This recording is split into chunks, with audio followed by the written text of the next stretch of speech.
religiously. Yep. So now they're on.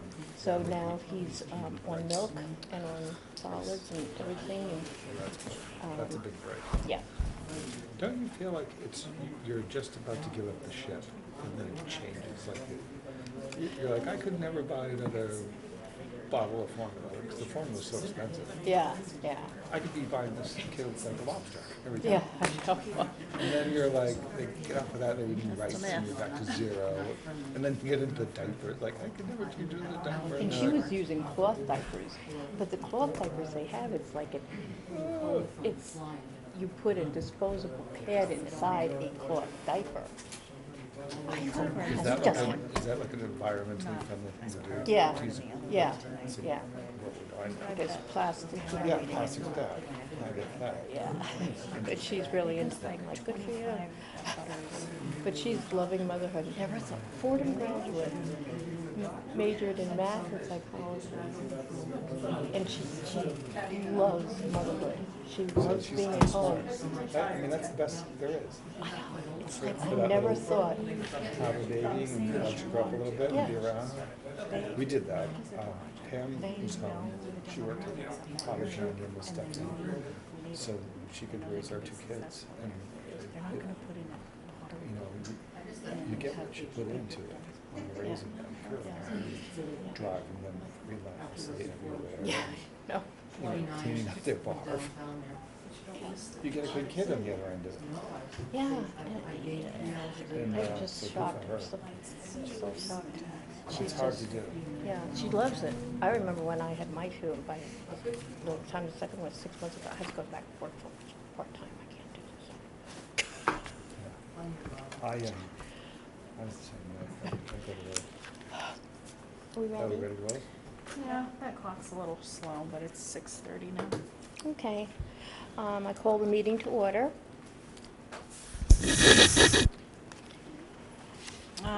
You have one set of minutes in your packet from Monday, May 13th. Minutes? Any corrections, spelling errors, anything that you see?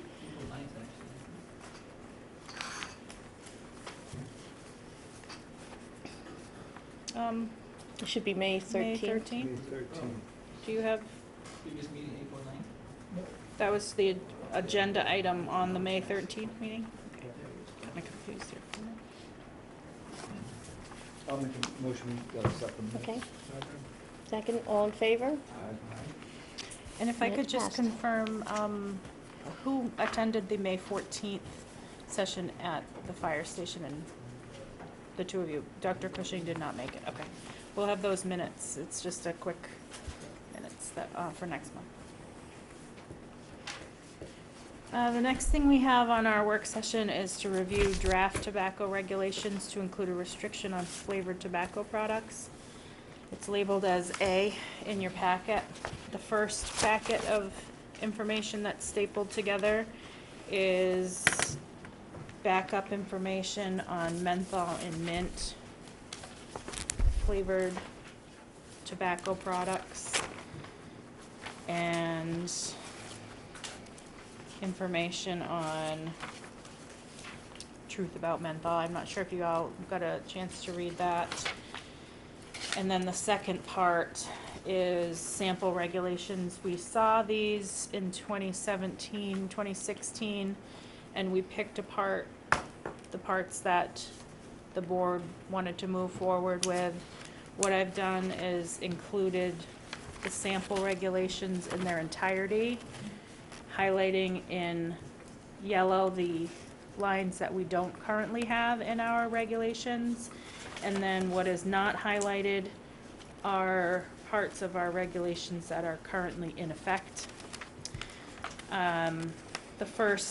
These pages are numbered 2 and 3, the statement of purpose. These have a lot of facts and citations from different Surgeon General, USDA, CDC about the effects of smoking. These are backup information to back up why the regulations are the way they are. And those continue on until page 4.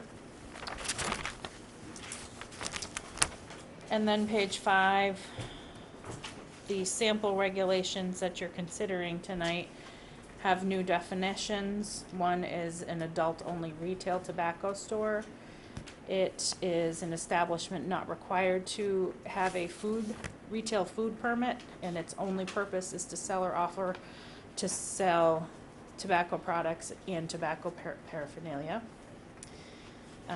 New definition is blunt wrap. It's a tobacco product manufactured or packaged as a wrap or as a hollow tube, made wholly or in part from tobacco that's designed or intended to be filled by the consumer with loose tobacco. Another definition that is new is characterizing flavor. Something that we need to discuss, or you need to discuss, is whether or not you want to include the exemption for menthol, mint, and wintergreen, or keep them as part of the exemption. Coupon is added as a coupon, buy one, get one kind of thing. Distinguishable is a new word in the definitions, perceived by either sense of smell or taste. Flavored tobacco product is defined in here. It's any tobacco product or component part thereof that contains a constituent that has or produces a characterizing flavor.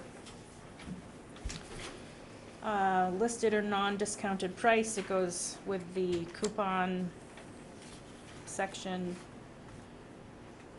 Non-residential roll your own machines are just that, roll your own machines that are in a retail establishment, not just for sale as a package to go home to roll your own. They define schools, public or private elementary or secondary schools. Smoke constituent is any chemical or chemical compound in mainstream or side stream tobacco smoke that either transfers from any component of the tobacco product to the smoke or that is formed by the combustion or heating of tobacco. Smoking bar is that an establishment that's primarily engaged in the retail sale of tobacco products for consumption by consumers on the premises. Bottom of 7 starts the regulations, and this part is currently in our regulations where we restrict sale to persons 21 years of age or older. In section A, required signage, there is a line at the bottom of A that was not in our current regulations. I'm not sure if it's something new since 2017, but it does say the owner or other person in charge of a shop or other place used to sell hand-rolled cigars must display a warning about cigar consumption in a sign at least 50 square inches. We do have those signs here to give to establishments. And then on page 9, a new line to section 3 is applicant may be asked to provide evidence that a legitimate business transfer or business purchase has taken place. That was part of the sample regulations, something up for discussion. And then in section 5 of that is no new permit will be issued unless and until all outstanding penalties incurred by the previous permit holder are satisfied in full.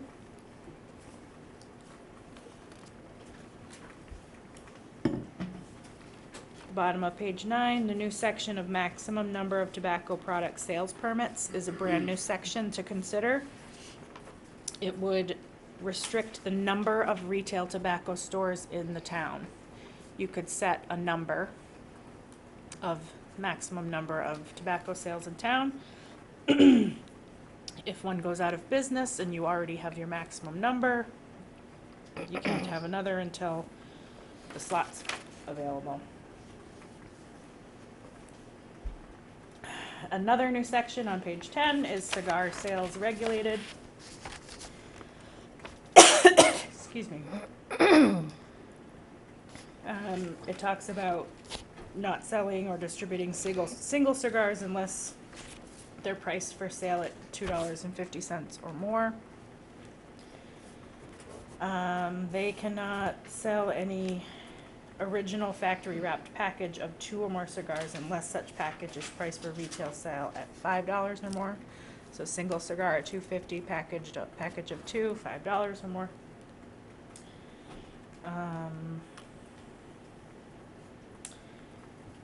Section G is a new section, sale of flavored tobacco products prohibited.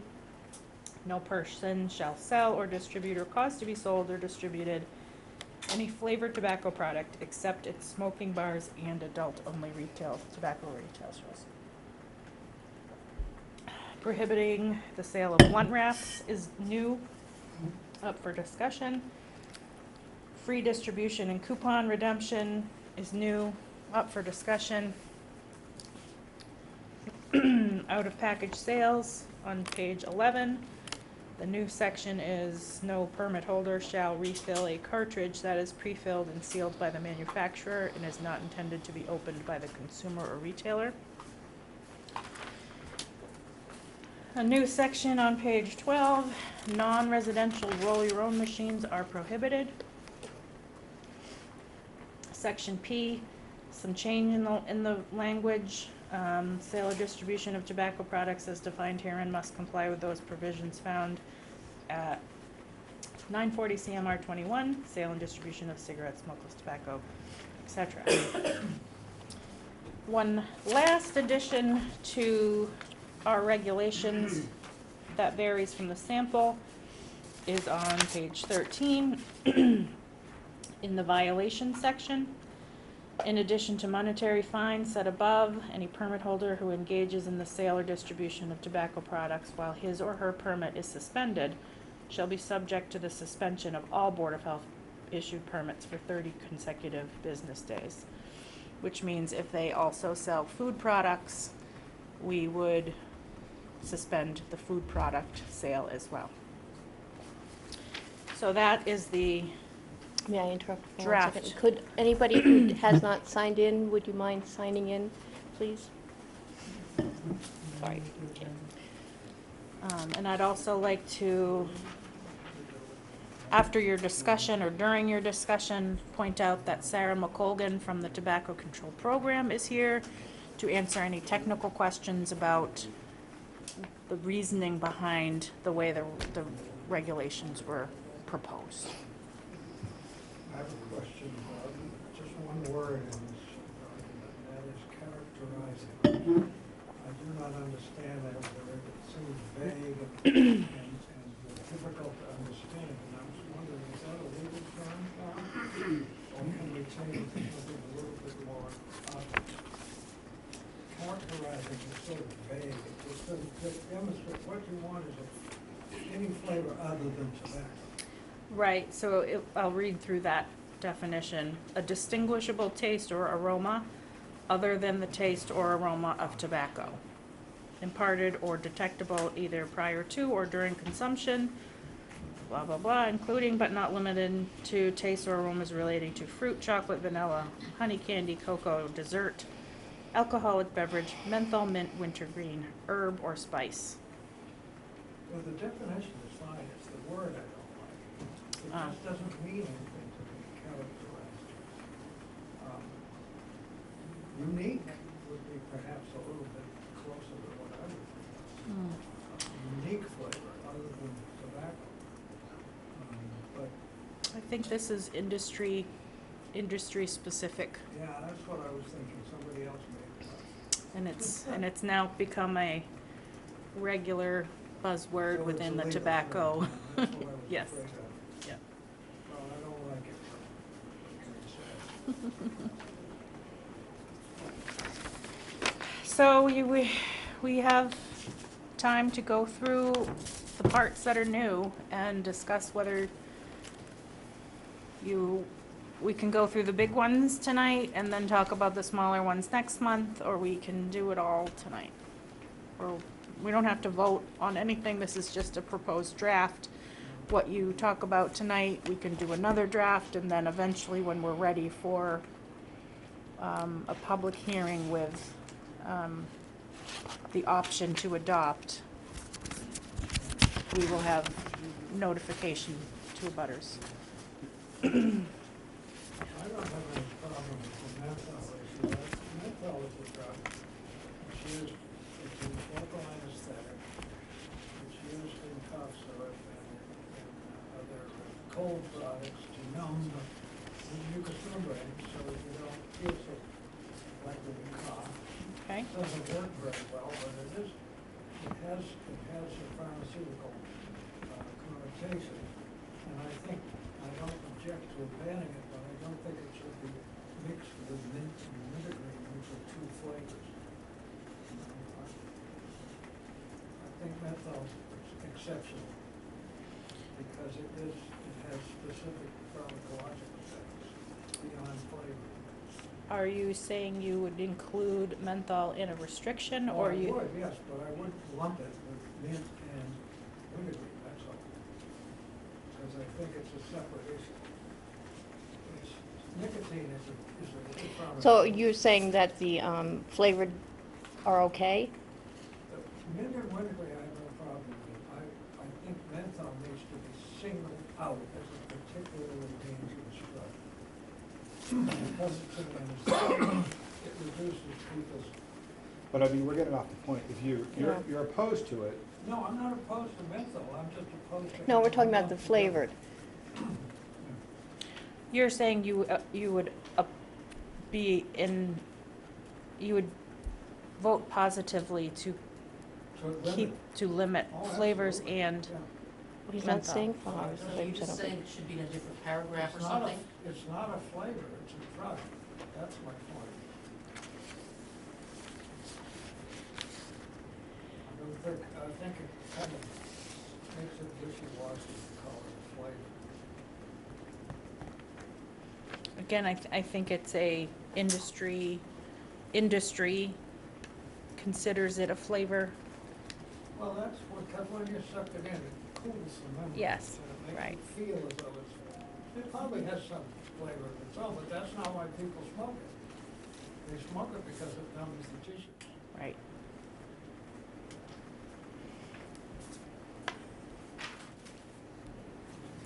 okay.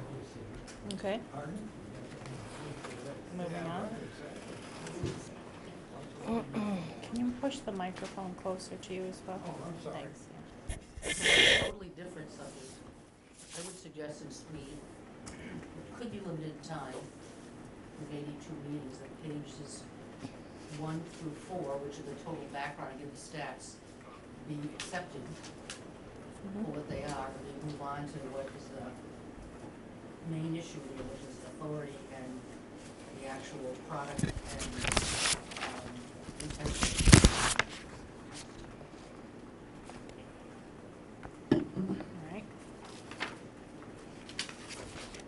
So, any objections to keeping the statement of purpose changes? No? You don't want us to vote? Just discuss it so I can Okay. put it in for next Anybody month. object to anything in that portion? No. So we like that. Okay, Let's go to the second half. all right. So the meat of the reg starts on page 7, continues to page 8 with a small change about cigar signage. Small changes on page 9 about asking about business transfer. Not issuing permits until outstanding penalties have been paid. I'm kind of not in agreement with the,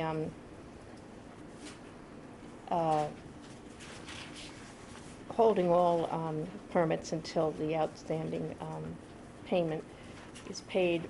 Maybe a hearing or something, or a time limitation could be added, but I don't know, I think that's How many pretty, permits do we have now? About 15. What's it limited? We don't have a limit. So if, Should we have a limit? that's No, coming up, that's, Yeah. next. So right now, we're talking about, We would take away the applicants. food permit if they didn't pay the fine. That strengthens it, I think, Mhm. taking away the food permit. I'm wondering if, rather than penalizing the buyer, is there a way to put language in that penalizes the seller, that they, before they can sell it, they have to pay their fines? Because I think that's more equitable. If it's the person selling it that's accused and not pay their fines, why should the buyer, I mean, they go in with their eyes open, but why should they be penalized in buying this, property or these licenses when they're just, they're new to the, Mhm. and that's just a thought. Mhm.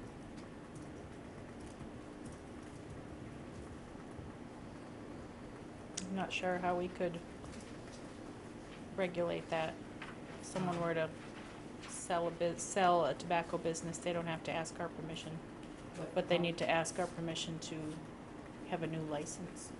That I agree with, but who's gonna regulate if the penalties, the seller has not paid certain fees? Who's gonna regulate to make sure that they pay them? Is it gonna be the Board of Health, the police, or, I mean, who is responsible for that, making sure that gets They done? wouldn't get the license, and it would be a civil matter, so it'd be them. They would fight amongst fighting themselves. for it. But it Oh. would, it's not gonna be us, but the thing that we hold over them is we wouldn't renew a permit if they're a bad operator. Mm. We shouldn't have the fines in the first place, so. We shouldn't have fines? No, they shouldn't be incurring fines Oh, in the no, first right. place. Oh, I And now agree we're with going that. out of our way to be nice to them when they wanna get out of that business. I think it holds their feet to the fire, Yeah, that they have to leave on good terms, yeah, I agree with that. so. I leave it in. I vote leave it in.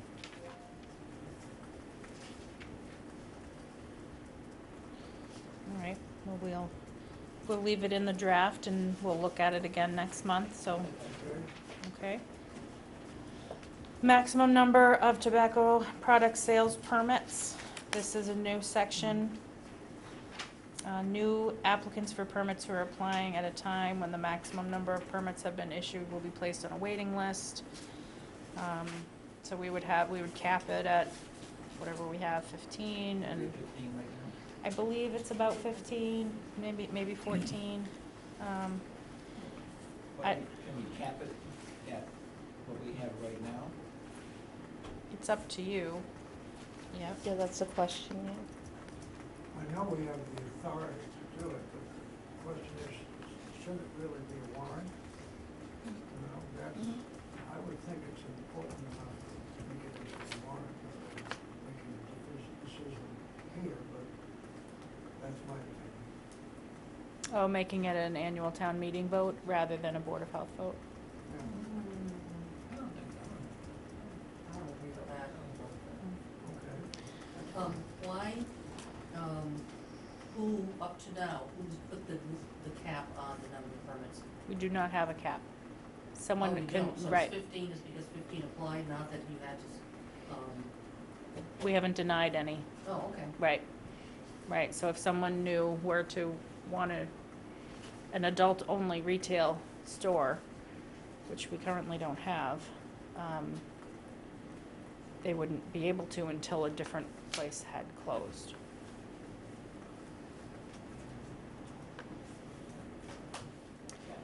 we have right now. I think because it involves, who would go out and actually, would it be the Board of Health?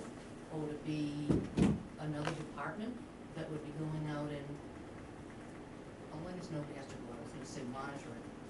Well, we do inspections. You monitor anyway. Right, but they currently need to apply for and renew each year a tobacco sales permit with the Board of Health. So if they failed to renew, they would lose their license to someone on the waiting list. Or if they, if a new application comes in, we can't issue it unless there's a slot available. And that wouldn't penalize their ability to, if they willingly give up their permit for tobacco, Mhm. they can still have a permit for other things like food. Mhm. Totally different Okay, permits. yeah. Mhm. Mhm. This wasn't included a few years ago, along with the other part about, I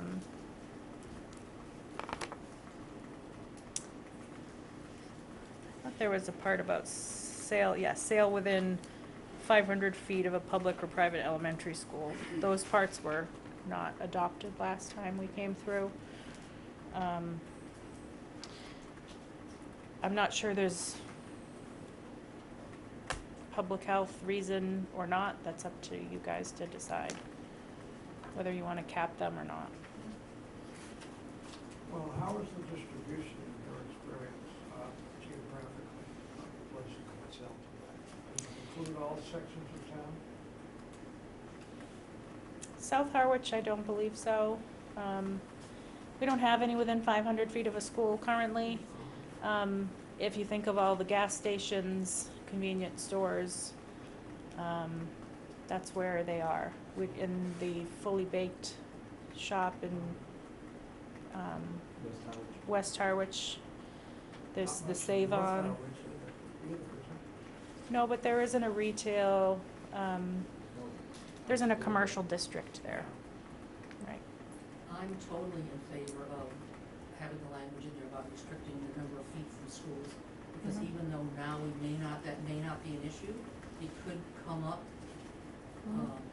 between now and the next time these are reviewed, whatever that's gonna be within the next couple of years. I think it's really important, after reading those stats and having looked at the Mass Department of Public Health, that we really try to protect the children as much as possible, and that's a really easy language to have in there, that they're not, wouldn't be near primary, public, private, or secondary schools.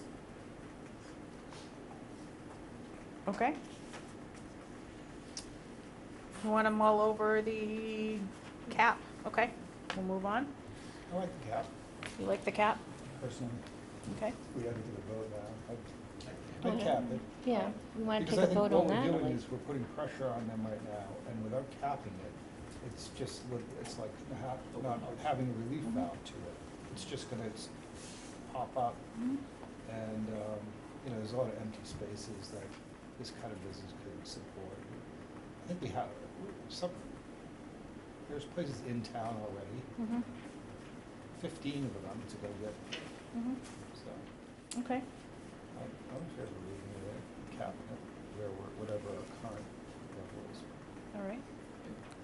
Seems to be I the don't know that I consensus. support that. Okay.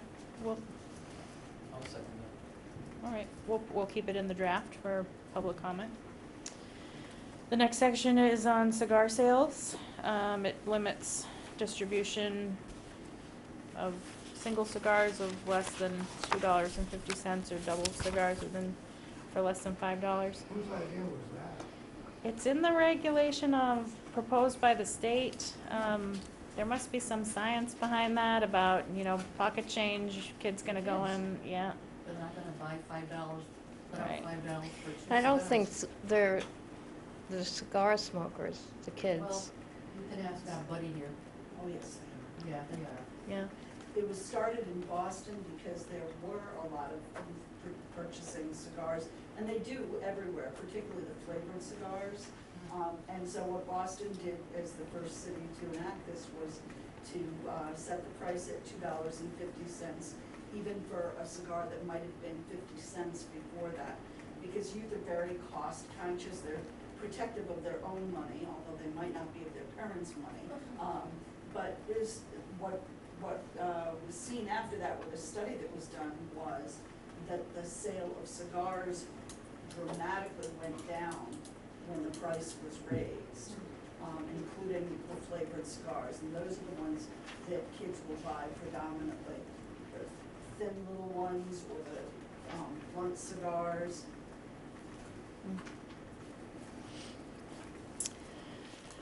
I'm not sure about that one. All right.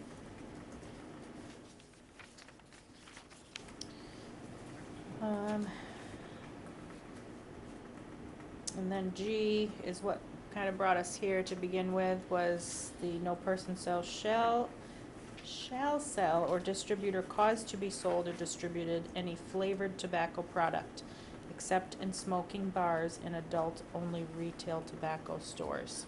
So we're not banning all flavored tobacco products. We're restricting them to adult-only retail establishments. And that's, we only have 15 of these places? We don't have any adult-only retail establishments right now. We don't have any. We They have can't sell food, they can only sell. Right. So it, Say that again? They're only selling cigars or cigarettes, no food license or snack license. How about that place in West Harwich? I don't believe it's a 21 and over. I think they have other products in there where other people can go in, younger than 21. I believe so. I'm not sure about that I one. want to go in. Yeah, check it out. You look under don't look 21 though. Yeah. So I I can don't know. foresee that as being a problem in the future if we want to promote an adult-only place that you can purchase your flavored tobacco products, and we don't currently have them, and we limit the number of sales permits we're giving out, we're not giving an opportunity. Yes? One of your retailers that currently sells a number of products could change their business plan, get rid of the snacks, sodas, things like that, and Mhm. become an adult-only retail tobacco store. Good point. And they would corner all the business of the flavored products in town if you move all of them there. Good point. Should there be any language in here that says people in these places, if they sell the product to minors, that there's a penalty? That's already in our So we're all regulation. set with that? Yes, we're already good So with the adults violations. aren't going in there stocking up and selling it to kids? That's, if a 40-year-old goes in and stocks up on flavored tobacco and then goes and sells it to kids, that's a police matter. Right? Yeah. Yeah, unfortunately, we can't Well, the go good news arrest them is- ourselves. No, the good part is that somebody in town's watching out for them. Yes, yeah. Did you want to go through these and then take questions? Yeah. Okay. Prohibition of the sale of blunt wraps. We had a lot of discussion on this last time, kind of not quite understanding what a blunt wrap is. Sure you want? Sure, yes. Probably pretty old. Just don't light up.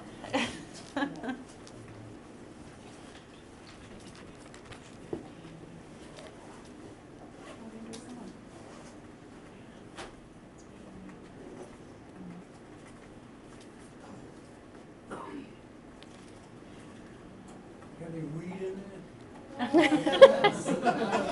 Little synthetic stuff that's very old and probably wouldn't do anything anymore. Mhm. Sorry about that. So blunt wraps usually come in flavors, and nice shiny foil package. They need to stay fresh, and this one is not gonna be fresh if it actually even comes out, because it's very old. Now, it's gonna come out in pieces. What it is a broadleaf tobacco, so it's larger than, a rolling paper or something like that. And it's wrapped around a straw-like material, to keep it kind of curled and fresh and everything. And, youth predominantly use this to roll marijuana.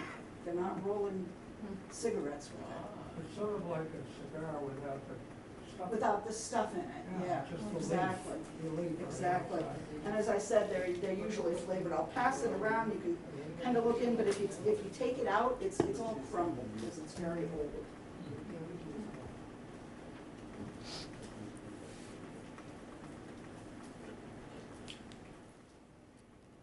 We can have time to do opposition. Yeah, so what I did with the agenda is, said no earlier than 7 PM, so we don't have to stop at 7 PM. We can continue on. And then can you go back and discuss the menthol paragraph? Sure, Because yeah. I don't agree with Dr. Cushing. Okay. Yeah, once we get through them. And I have a question, Sarah. The next part about free distribution and coupon redemption, is that currently in state regulations already? I don't think it is. It's a state law anyway, you can't promote the tobacco product. You anyway. can't promote it. It's already banned for lots of years. Okay. So it doesn't exist, so it doesn't harm to keep it in the The regulations. coupon redemption is so that you're not getting a pack of cigarettes or another tobacco product at a ridiculously low price. Mhm. Like getting a 5% off coupon and then applying it to cigarettes and stuff like that. Not even 5 Or cents. they'll send out Not coupons allowed specific anyway. to the product. Oh, And okay. even though something may be in the state law, it's important that you put that language in your own regulations so that you can then enforce the state law. Because the state doesn't have tobacco police running around enforcing the state law.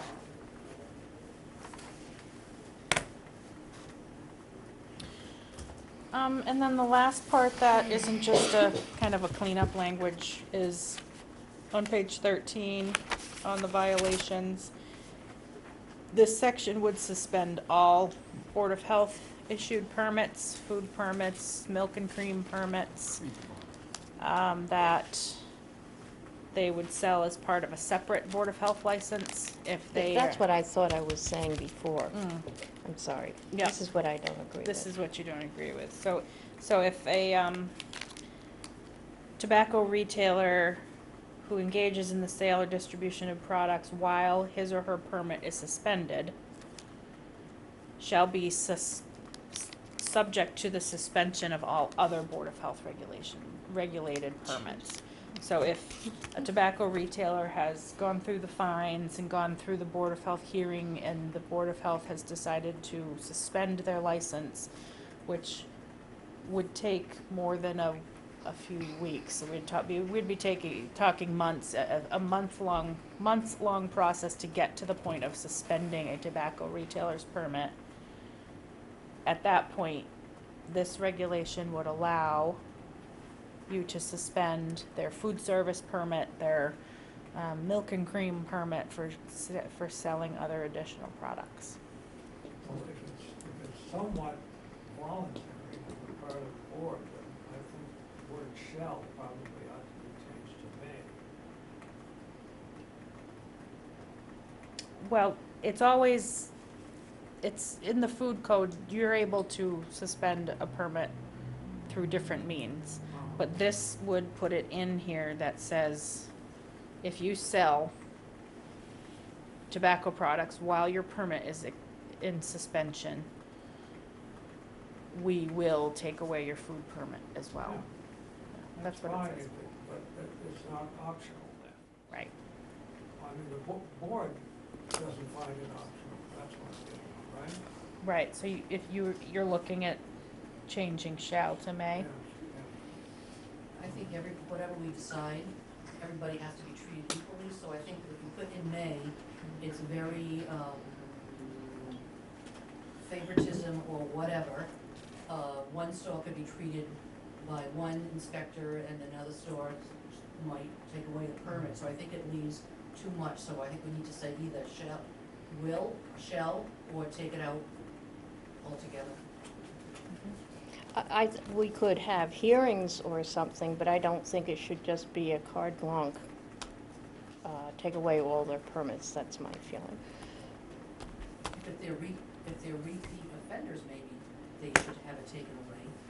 Should that be a thought, if they're repeat, let's say, I'll make this up off the top of my head, if they repeat 4 times, let's say, in a year, or 6 months, whatever, then maybe they.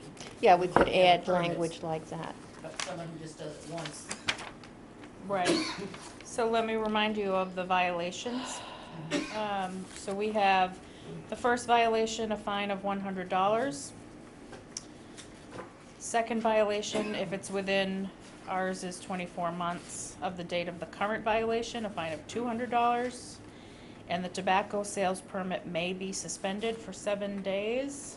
In the case of 3 or more violations within 24-month period, a fine of $300, and the tobacco sales permit may be suspended for 30 consecutive days. In the case of 4 violations or repeated egregious violations of this regulation within a 24-month period, the board shall hold a hearing in accordance with subsection 4 of this section and may permanently revoke the tobacco sales permit. So we have already a mechanism to fine, have a hearing, suspend. Thankfully, we've never had to come to that. Do you have enough personnel to do all those inspections every week?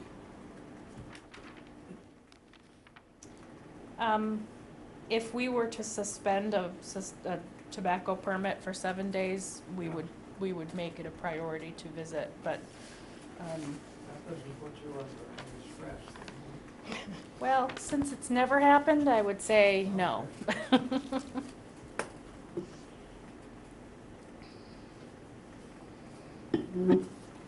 So we can talk about that too. I don't know if you want to discuss, open it up for comments or whatever.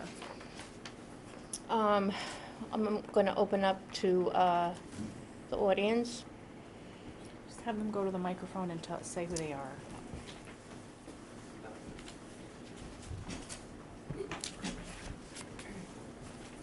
Hi, my name is John Dixon. I live in Brewster, and I am a civics teacher at Monomoy Regional High School.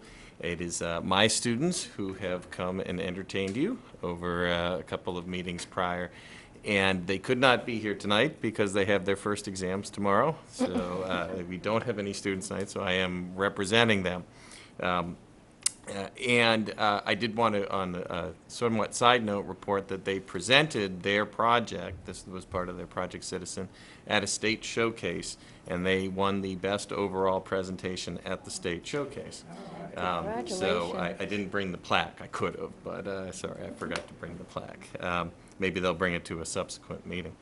And they also happened to meet there a guy named Michael Cummings, who works for Senator Keenan. And Senator Keenan is the sponsor of Senate Bill 1279, and I think you probably know the House number also, but there's a corresponding House bill that would effectively take this regulation of banning the sale of flavored tobacco products and make it state law, as it has happened in a number of towns and cities around the state. As sometimes happens, those sort of become the laboratories of democracy, and then the state considers, oh, well, that seems to work well, and we should do it statewide. The point I would want to emphasize on behalf of my students in their process, and I think you have, I do want to, in fact, I want to commend you for giving their views some weight. They may be 8th graders, but when students from the school come to you and say vaping is a huge problem and we need to do something about it, and in our research, here is something we can do about it, I really commend you for giving that the weight that I think it deserves. That when you're hearing from the kids who are being directly affected, and that has led to the process we're in now, which I think is great. And it's been a great lesson for them as to the value of their advocacy. I would emphasize that what they are asking you to do is to not recognize exemptions for mint, wintergreen, and menthol. That those should all be regulated. They should all be restricted to 21 and over shops. They should not be able to be available in convenience stores or other places. That availability is a real problem. And as I imagine you are aware, Barnstable just regulated this, I think, 2 weeks ago, and to the same degree, without any exceptions, became, I think, the 7th municipality in the state to ban flavored tobacco products with no exceptions. And there was a subsequent lead editorial in the Cape Cod Times basically calling on all the other towns on the Cape to follow Barnstable's lead, because that's what's going to make it effective.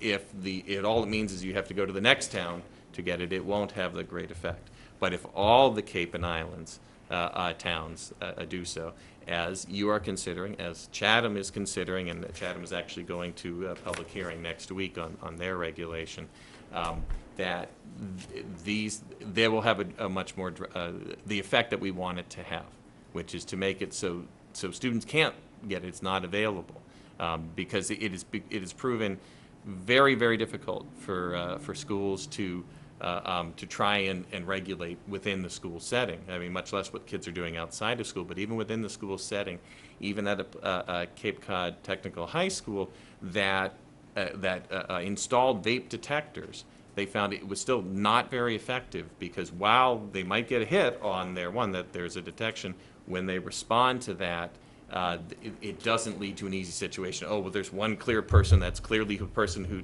that's not what they've experienced. They've not experienced it as being a successful way of restricting it. And students have also developed ways where they have special sweatshirts where there is one of the strings actually is a tube that goes down to one, where they put them in their sleeves, and they just put their sleeve to their mouth, and so they aren't even necessarily doing it in bathrooms, where are places where they're being detected. So it's the regulation that you're considering, without allowing exceptions, is the one that the students are advocating for, and the ones that they would argue and I would argue is the most effective thing you can do to try and address this vaping issue at this time. So again, I commend you for the weight you've given to the students' testimony, and thank you for supporting them. And again, I think they've had a real excellent civics lesson, and they were well recognized at the state level. So thank you. Thank you for coming through. The status of this kind of regulation in adjacent states. I don't know about adjacent states. I know this, the Senate bill, and it's before the Joint Committee on Public Health, it is, I believe, going to come to a public hearing in July at the State House. It is not scheduled yet for public hearing, but I believe it's going to come to a public hearing in July. And that, of course, in no way should cause you to hesitate with going forward, because there's no guarantee of what the state would do.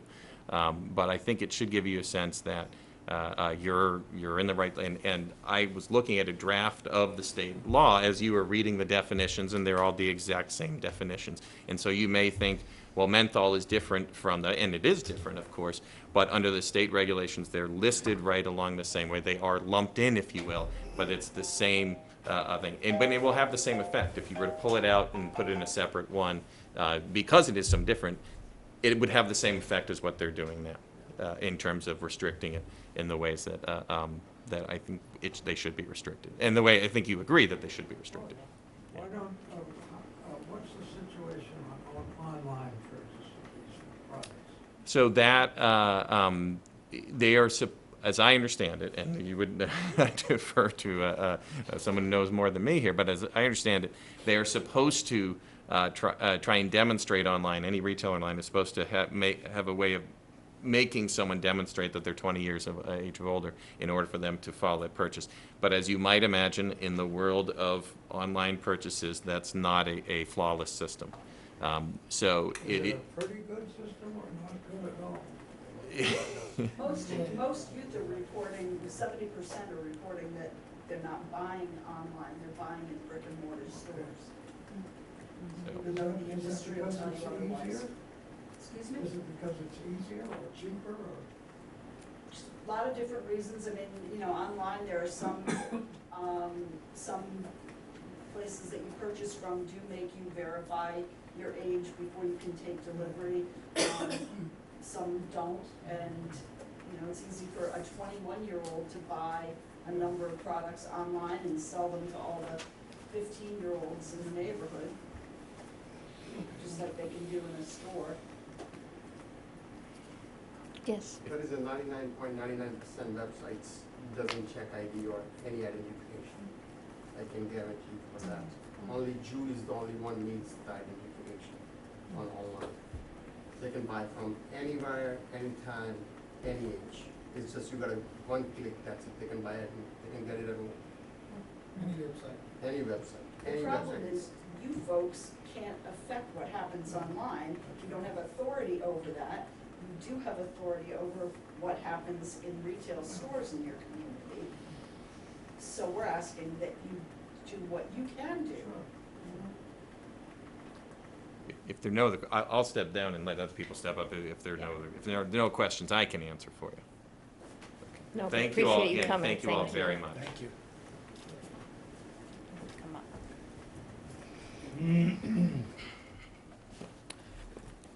Hi, so my name is Somil Patel.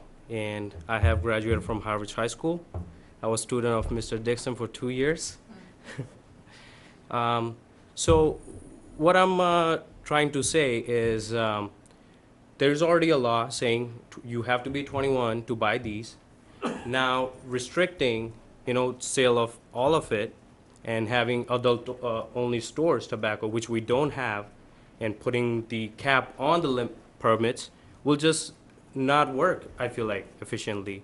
And another thing is, like, don't you guys think that banning all these flavored tobacco will just create a street market for this? Just like how there used to be marijuana street market, there's gonna be like a Juul or like any other flavored tobacco market for this. I feel like just banning it is not the solution, perfect solution to stopping the kids. If there's already a law saying you have to be 21 to buy these, then why is this happening? We need to look at why it's happening, then try to ban it, and then there's a street market where they are getting stuff from China or something which has chemicals. Just like how they discussed in marijuana when they were trying to make it legal, that people were, kids were smoking it from the street that had chemicals in it, and they didn't know what they were smoking. So now they made it legal, so it's safer. So I feel like it's about regulating it than just dismissing all the possibility of it, because that is just going to create a market for it, because everybody knows people want it. So if there's a supply, somebody will, if there's a demand, somebody will supply it. So Do you have an alternative? I don't. Well, then what's the point? I mean, if we don't have anything else that we could do, you think we should do nothing? No, I'm not saying that, but I think we should, put more effort to see why it's happening, even though it's 21 plus. You see what I mean? How would you recommend that we put in that effort? Well, I think first thing is not selling these products online, because one person can order like 10 products and sell it to minors at higher prices. So now kids are paying higher prices and they're still smoking it, which is definitely a possibility happening even if you banned all this, right? Yeah, but there's the dark internet will take care of that.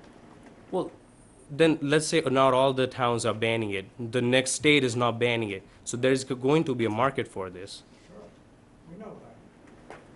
So that's all I have to say. Yeah, thank you. Thank you. Thank you. Thank you.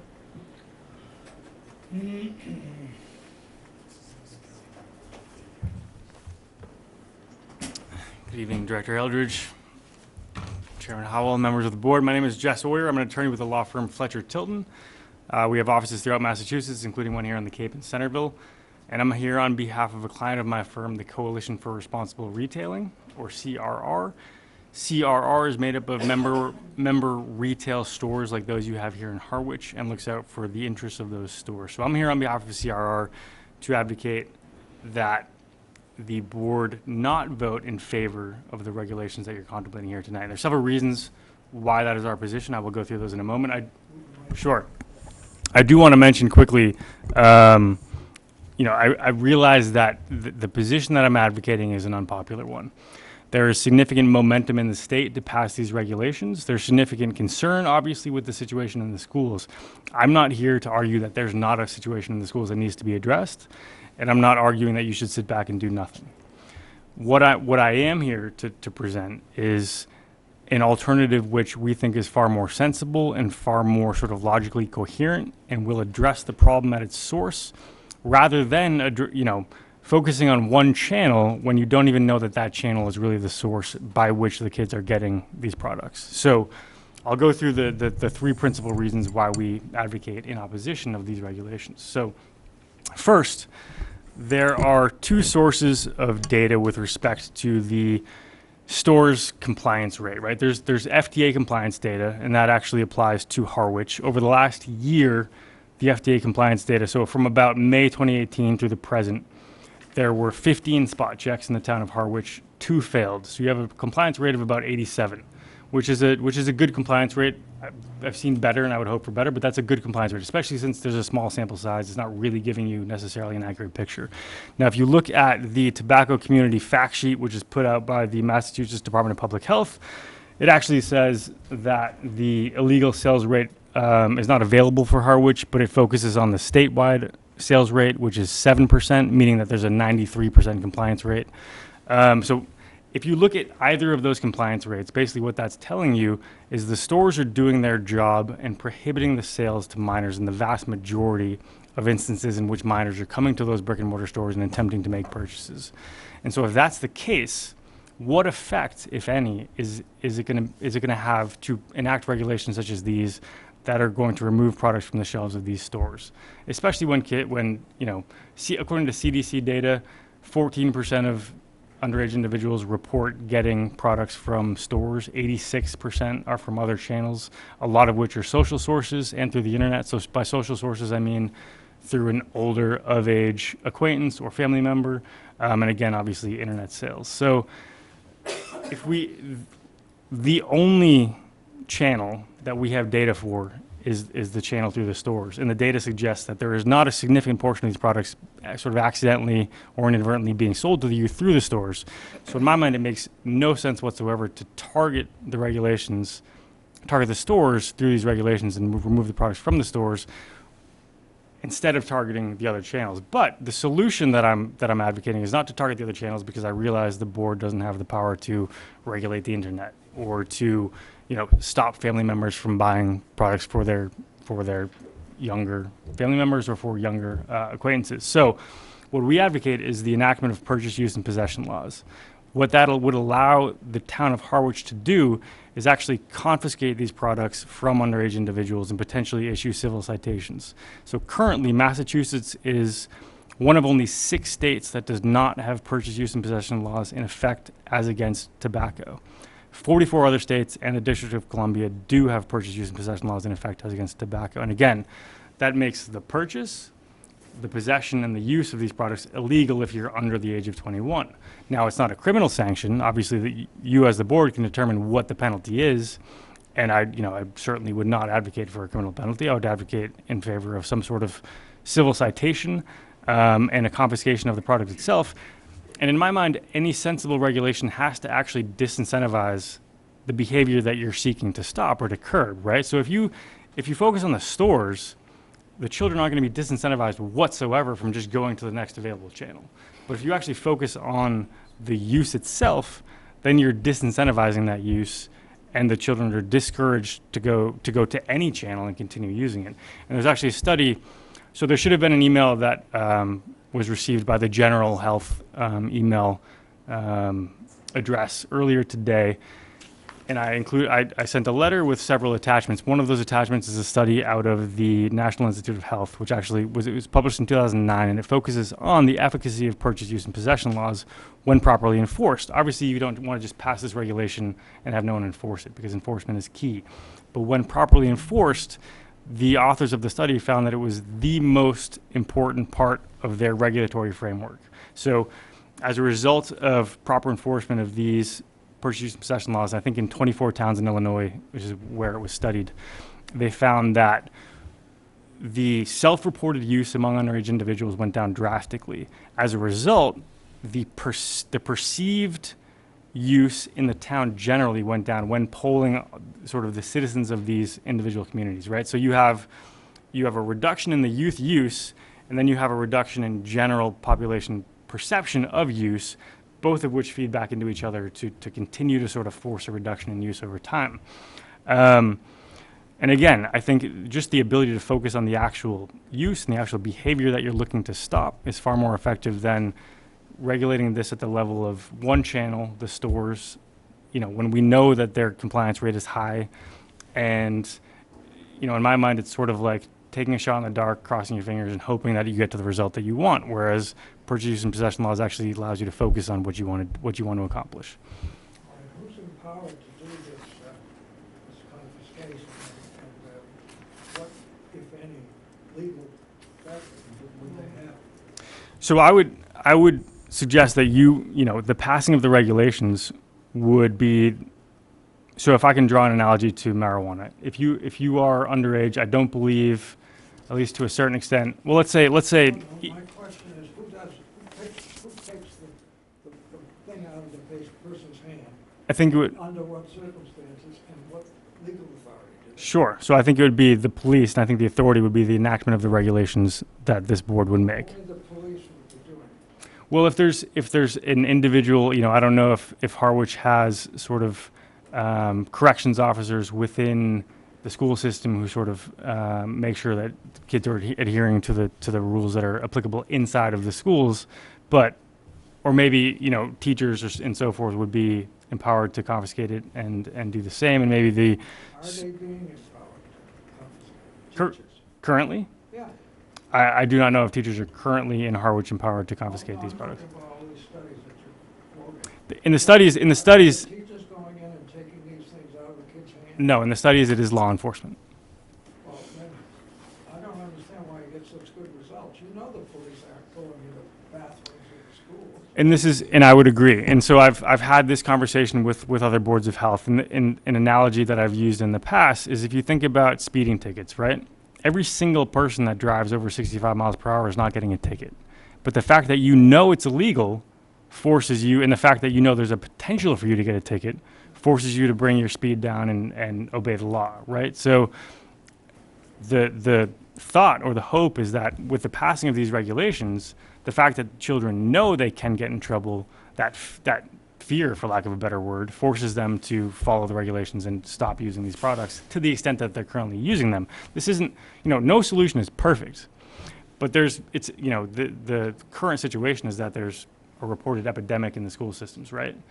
And, our suggestion is to enact these regulations to disincentivize it at least enough, and then if some students stop doing it, there's less social pressure for other students to continue. If I et could cetera. just interrupt. Of course. Due to time, if you could limit 2 more minutes, I'd Sure. appreciate it. So I would just mention also that, purchase, use, and possession laws are already effective in Massachusetts as against alcohol and marijuana.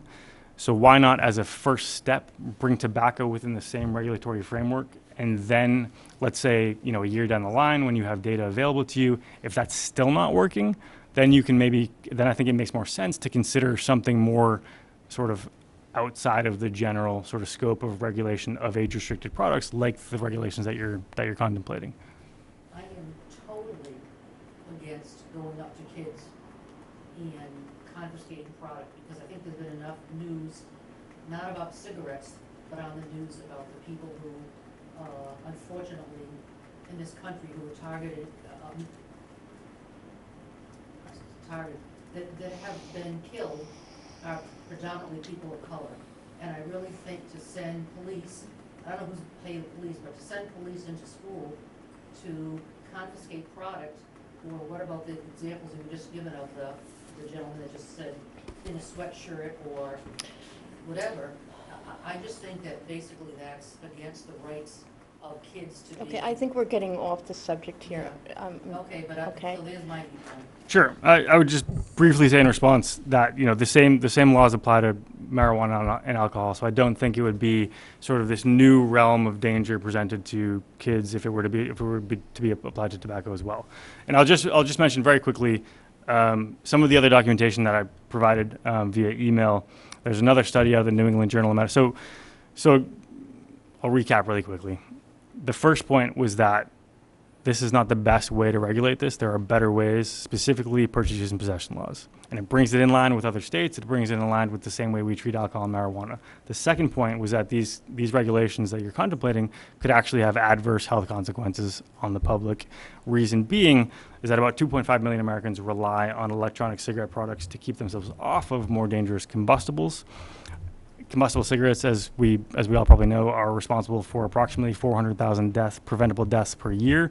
There's not a single death associated with electronic cigarettes. They've only been on the market for 12 years. But if they are as dangerous as they have been made out to be, I would assume there are more. You have to wrap it up. Sure. I would just encourage the board to take a look at the documentation that I sent in, and I'm happy to answer any questions, and obviously, I will aim to return at the sort of more formal public hearing if there is one. I have additional hard copies, but I would encourage the board not to vote until it is able to review some of these materials. I did receive Appreciate this it. at Thank you. 1 Yeah. o'clock this afternoon, and I emailed it electronically to Thank you very much. Thank you. I've heard nothing that indicates that we couldn't do both. There's no harm in thinking about that, although I agree that it would be more tough to do that than you think. But it doesn't prevent our doing what we're doing now. You know, he doesn't think it'll work, but that doesn't mean that we should stop trying. Okay. Any other public comments? Sarah?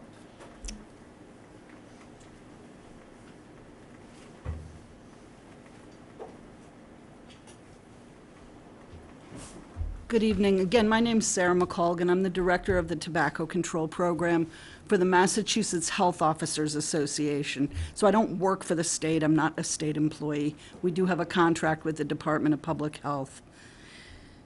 Nicotine is an addiction, pure and simple. Nicotine is an addiction.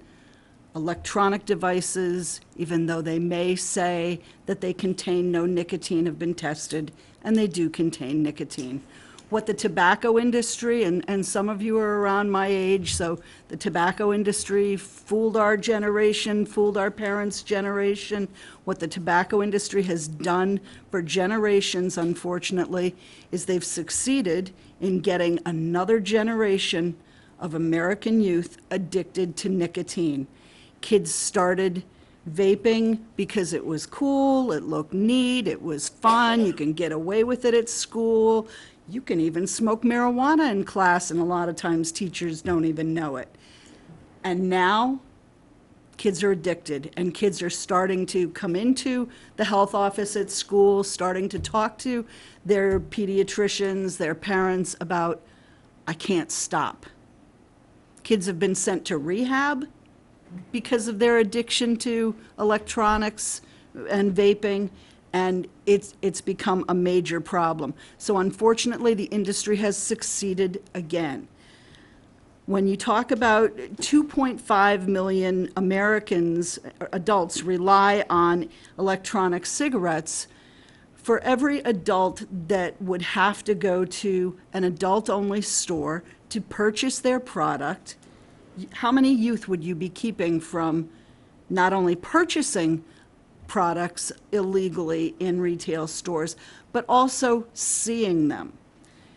Mr. Hoyer always talks about compliance rates. I don't really like to focus on compliance rates. You have great retailers here in town. You have honest, hardworking citizens who have built their businesses and who run their businesses well. It's not all about the sales. For years and years and years, you go into convenience stores, and every year there's new product out there. There's more stuff on the shelves. The industry has come up with new things that the retailers are, in a lot of instances, forced to market for the tobacco industry. Over the years, we've managed to denormalize the use of tobacco products. When I was a kid, parents lit up right after dinner. Didn't even clear the plates. Just lit right up. We've denormalized tobacco use so that hopefully that's not happening in homes all across the country like it was in the 1950s and 1960s. What the tobacco industry has done is they've found a way to renormalize the product and renormalize nicotine addiction in its process. The products are all out there, they're all visible, and we're asking that you remove them from the visibility of youth. 3-year-olds go into convenience stores. They go in with mom to purchase a gallon of milk, a loaf of bread, something like that. Maybe mom's holding them in her arms. They go up to the register, and what are they looking at behind the cash register and behind these retailers and employees? They're looking at an entire wall of tobacco products, and they're bombarded with messages from the tobacco industry, just like I was when I was a kid, just like most of you were when you were kids. And we need to remove that. We need to put all of that messaging into adult-only retail tobacco stores where kids aren't being bombarded with it, and they're not thinking that this is a normal part of life. We're not talking about a ban. Retailers will always say you need to not ban this. Nobody's suggested that you ban the sale of flavored tobacco products. We're talking about a restriction to adult-only stores. And there theoretically could be one opening up in Harwich if one of the retailers wanted to do that. As far as the schools are concerned, I've been to schools all over the state, talked to administrators, principals, talked to the youth. Every single high school and middle school will tell you that vaping is their top issue, their top behavior problem at this point. They're on a daily basis, they're confiscating, they're calling parents in, they're having to deal with the issue, and they're having to deal with youth that are addicted to the product. Youth are also not only vaping the traditional e-cigarettes, vape juices and things, but they're also now vaping marijuana pretty heavily in most of the high schools. So again, I'm asking that you look at the things that you as a Board of Health can do here in Harwich to help control that. There is a huge state movement to counteract the movement that was brought about primarily by Juul and the other industry players. And hopefully there will be a state law, but we can't count on that.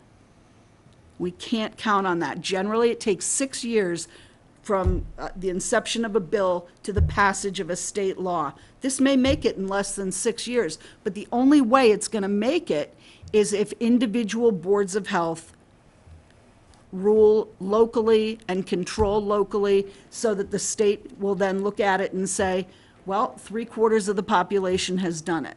At this point, 65% of the population lives in municipalities that have instituted restricting the sale of flavored products to adult only, with the exemption of mint, menthol, and wintergreen. Okay? Somerville is the only community that has enacted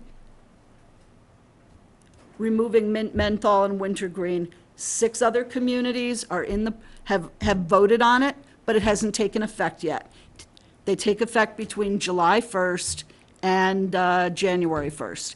Every day, more and more communities are looking at this because it's all that you can do at a local level to firm things up, to make things less normalized as far as tobacco is concerned, less in kids' faces, and be able to control the sale a little bit. So I ask that you support the regulations as far as PUP laws are concerned, purchase, use, and possession laws that Attorney Oyer was talking about. Who's going to confiscate? You brought that up. Who's going to do this? You want your police department to be doing this, or do you want them to be dealing with other issues? You've got, the major highway running through town, traffic accidents, things like that. But the police are all busy at the high school confiscating e-cigarettes from kids. Disincentivizing the purchases. I think we need to disincentivize the tobacco industry. Where did this elimination of menthol, mint, and where did it come from? It came from, in 2009, and I may not say the whole title of it, but Family Smoking Act on the federal level, when the feds said no more flavored cigarettes. They exempted mint, menthol, and wintergreen because the tobacco industry, which has more money than God, lobbied them, and it left so that it would leave Marlboro's, and so that it would leave Salem's, Newports, things like that in the store. So that's where it came from. More locally, when the city of Providence, which was the closest local community to first restrict the sale of flavored products to adult-only stores, they followed the feds and they exempted mint, menthol, and wintergreen. They were sued by the tobacco industry. They won the suit. We're in the same circuit court as Providence, so we felt that it was comfortable to go ahead and start restricting the sale of products using the same Providence language with the exemption of mint, menthol, wintergreen. That was in, 2011 maybe. Here we are, 2019. We feel that the time has come to treat mint, menthol, and wintergreen no different than apple, banana, cotton candy, and everything else. A flavor is a flavor, and remove it because that's what kids are going after. Adults will still be able to buy. They'll still be able to go to an adult-only retail tobacco store. So They'll- essentially, it was a political issue. originally, sure. Thank you very much for your time. Okay, we done? I'm gonna move on. All right, I think we will, One more? one more, okay. Can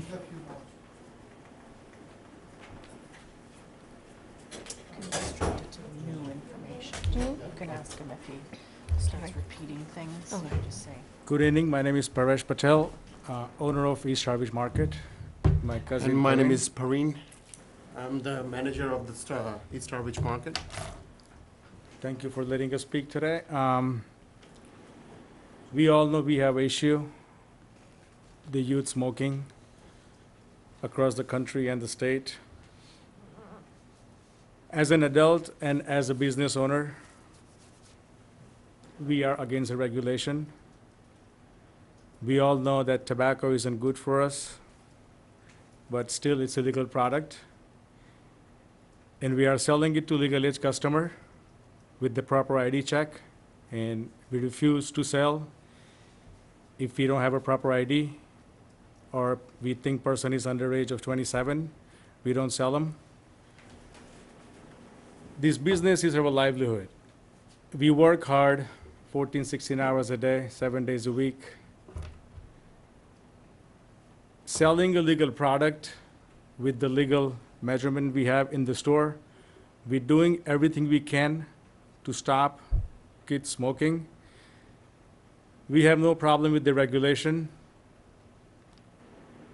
There is not enough evidence that we are the source for what's happening.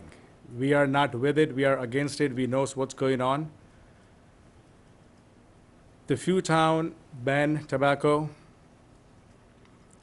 and we recommend that don't just make your decision or consider making a decision because the neighboring town has done it.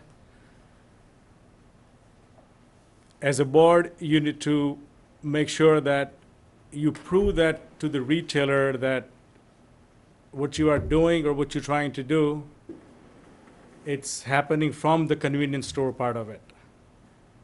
We are selling a flavor, menthol, all the product in the store, but at the same time, we are the only one who policing. We have a 14 permit in the town of Harwich.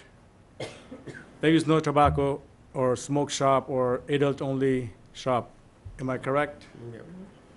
So once you stop us, or once you ask us to remove the product from the store, who's gonna be policing all the kids?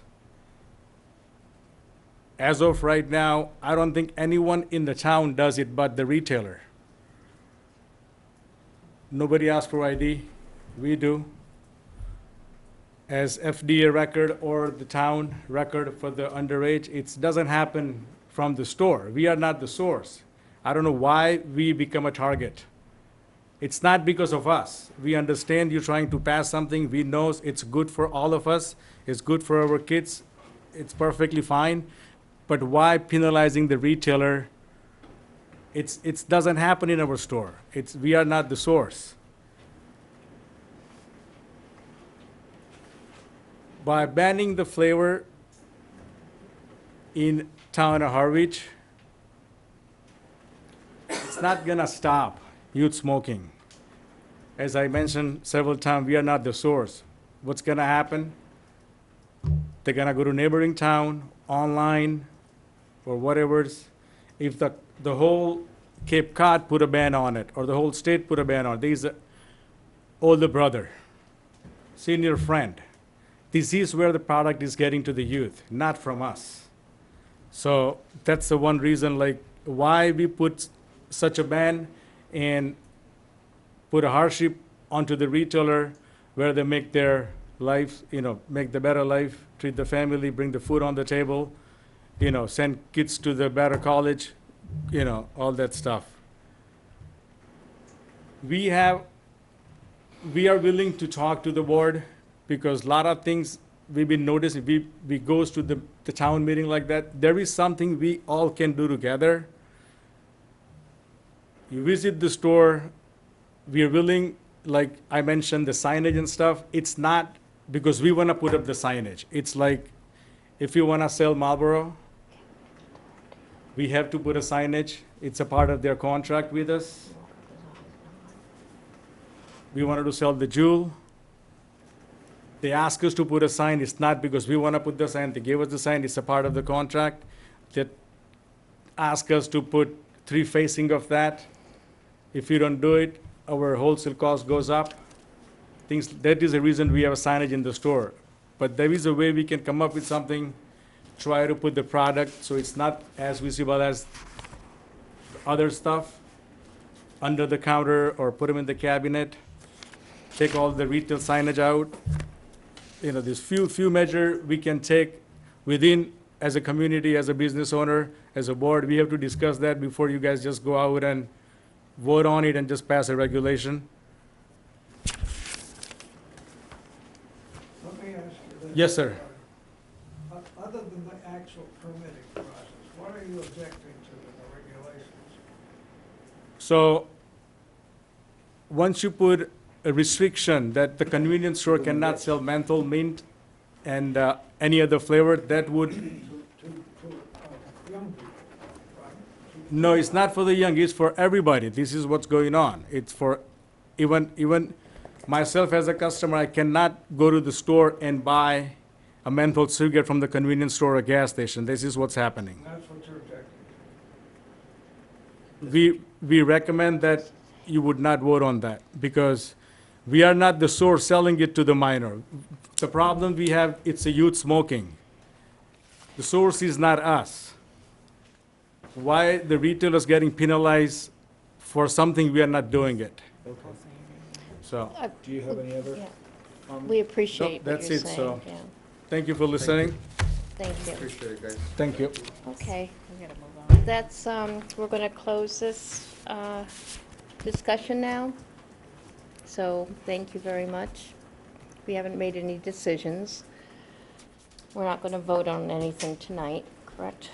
Right, I will take your comments into consideration and draft regulations that include and exclude things that you talked about tonight, and we'll talk about it again next month after you've had a chance to read the information given to you by the law firm and really digest the regulations that are proposed.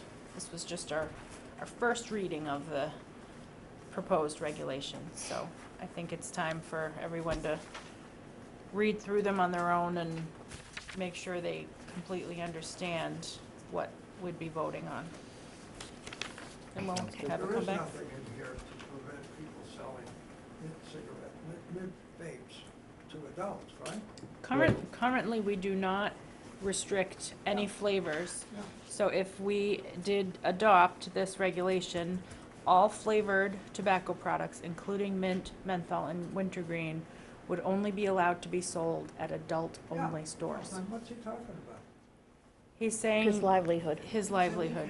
He said he can't sell it, period. That's not Right. true, right? He can't unless because he's not an adult-only store. He's a He will not be convenience able store. to. No, he could sell it to an adult in No. a store. No, No, No, He can't sell it at all Right. unless it's an adult-only store. right, Right. Okay. got it.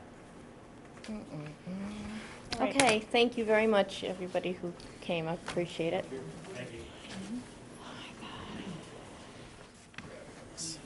Yeah.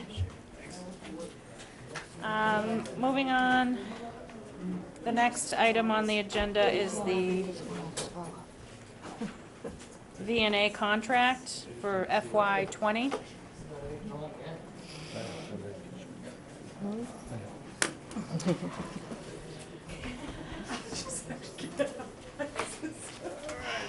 Okay.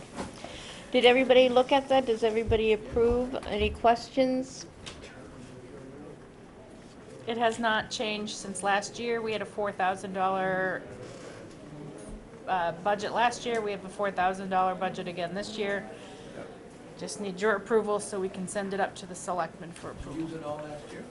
We used about $3,500 of it, I'd say. Yeah, so we did use almost all of it. It's nice to have a little buffer at the end. Well, it was 10,000 maybe 7 years ago, and it has slowly been whittled away by the selectmen. And it's already been approved at town meeting, is that amount? Is that what it is? Yeah. Right?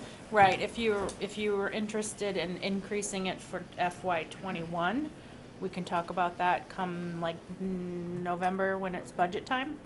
Yeah. So I'll make a motion, we accept the $4,000 amount as stated. Second. All in favor? Aye. Okay, it's passed. Okay. We don't have any old unfinished business. New business is a hearing for Freeman Ellis Family Realty Trust, Route 28, a definitive subdivision plan prepared by East Southeast LLC. The open hearing.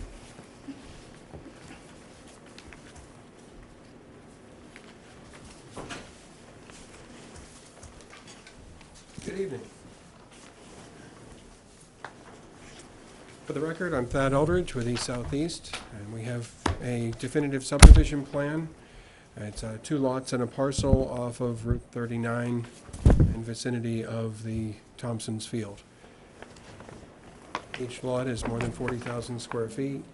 We're in the middle of a Zone 2, and we're in the middle of turtle habitat. Oh,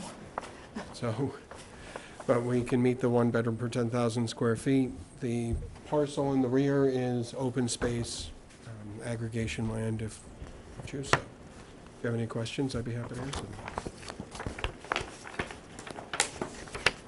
that's, anybody?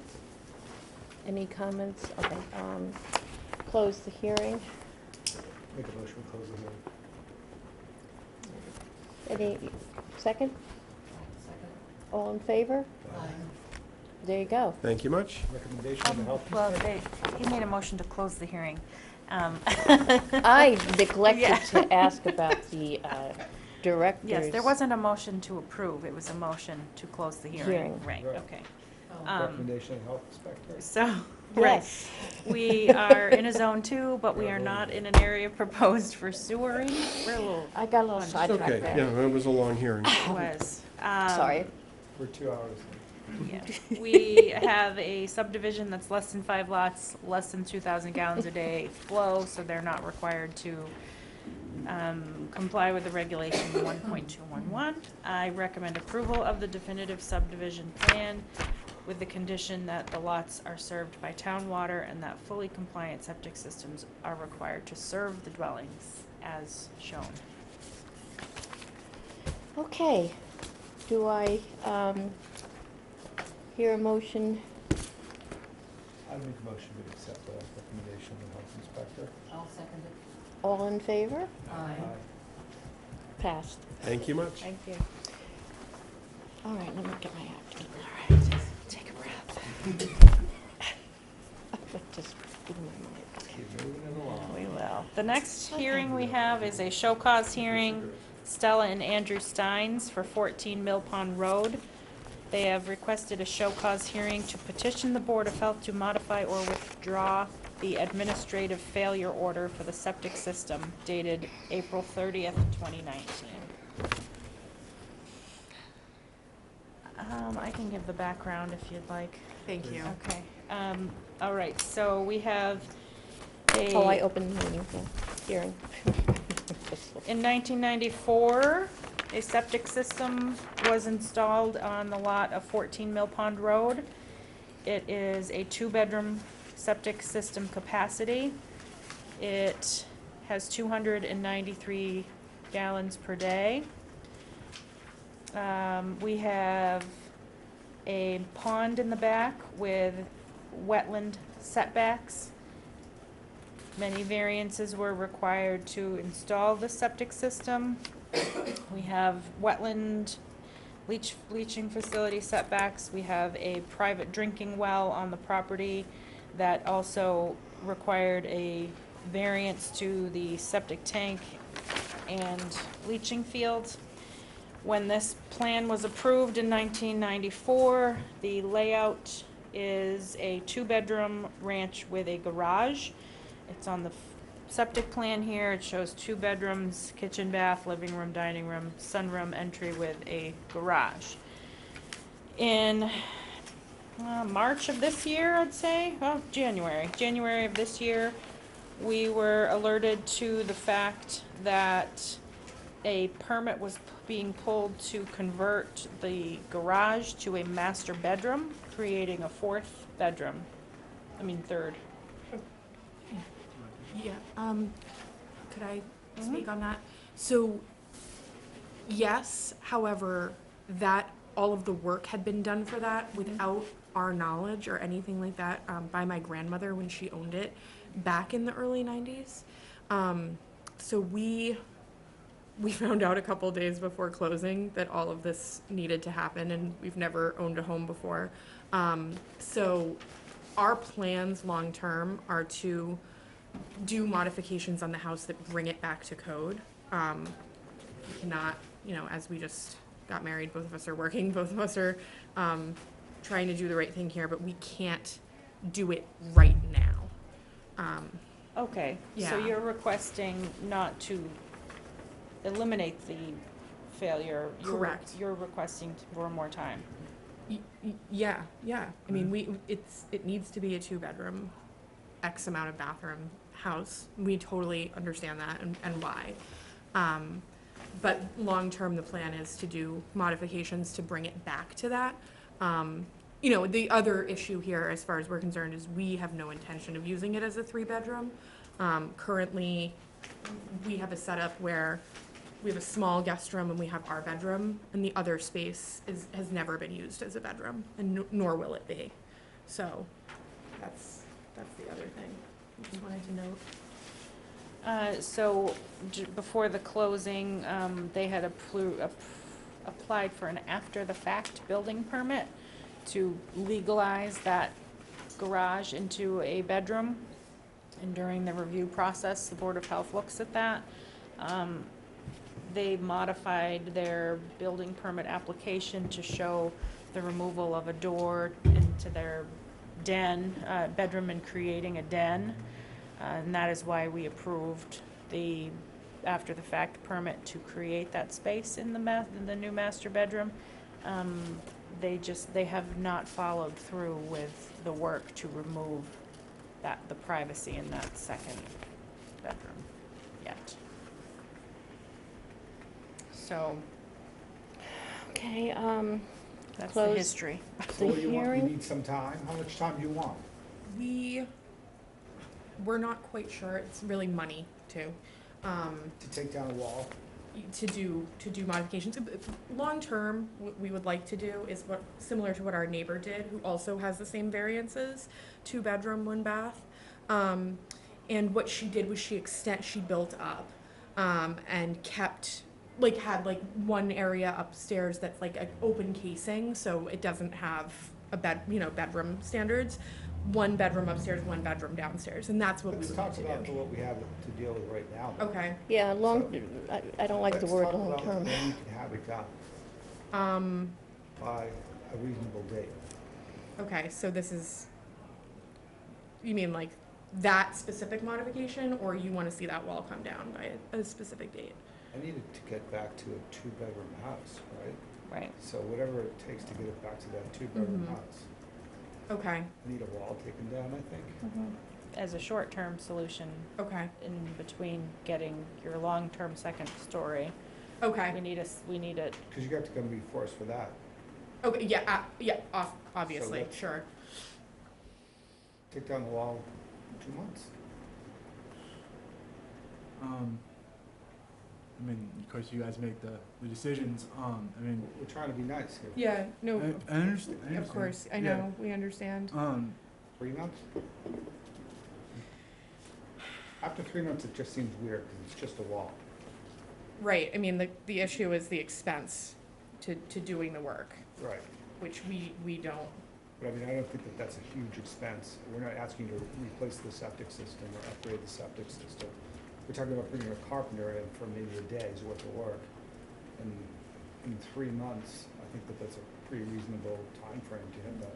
Right. I mean, I think if you saw the layout of the house, it could be a little bit more complicated than that. Like, we've had someone come in to look. So one of the walls is load bearing, unfortunately. And then because of the way that those last 2 little spaces in the house are situated, there's a closet, a little pocket of wall, and then there's 2 pocket doors. So someone who looked at it already said it's gonna be a little bit trickier than just knocking a wall down, One so. person's looked at it so far? Have we had, Cape Associates. Cape has looked at it, Associates yeah. has looked at it, is anybody else? No. No, okay. Okay, so, So it's just, it's really that, it's like, it might be a little bit of doing. And, frankly, I'm due in October, so we were hoping to push it off a little bit. it's a whole new wrinkle. Yeah. I'm sorry, what did you say? That's a whole new wrinkle. Yeah, it is, yeah. So, and that was not something that we were anticipating when we closed on it. No, I'm glad you mentioned that. Yeah, And we had talked about not removing an entire wall, but moving part of a wall and a Right. door to create more of an open space in one of them. Yeah. Is that something that's still an option? We, Cape Associates would have to come in and look at what's behind that wall right, and either move the electrical stuff out of the way yeah, or. Not to knock Cape Associates, but could you find someone else to look course. at it? yeah, for sure. Mhm. Yeah, maybe a smaller outfit might be able to. Yeah, it would seem like it would be such a straightforward thing, but it's unfortunately not. Because there's a portion of wall that I would be so happy to like just have taken out, just, because I think it would make the space work really well and it would come to variance, but it's not doable. What do you think? I think a couple months to comply is reasonable. What about the baby? When's the baby due? October 7th. Yeah, so it's June, July, August. July, August, September. Yeah.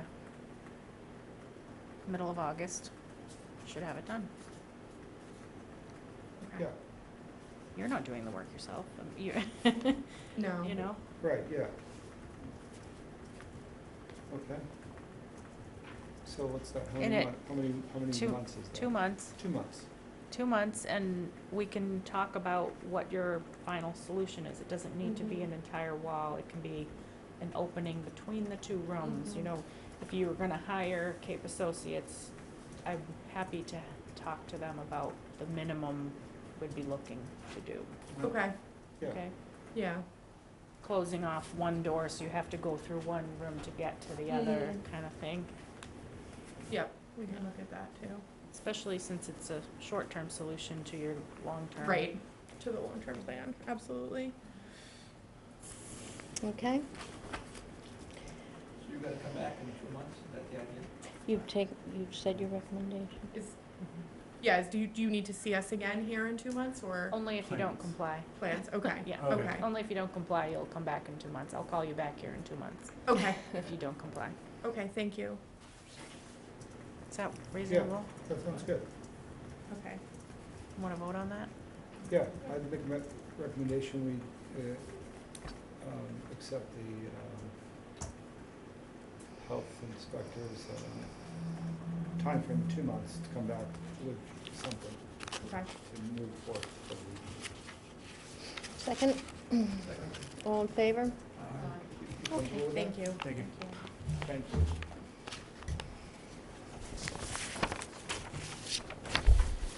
Next, we have a request from the Dennis Harwich Lions Club to waive the temporary food service permit fee of $50 for an event on July 27th and 28th, 2019.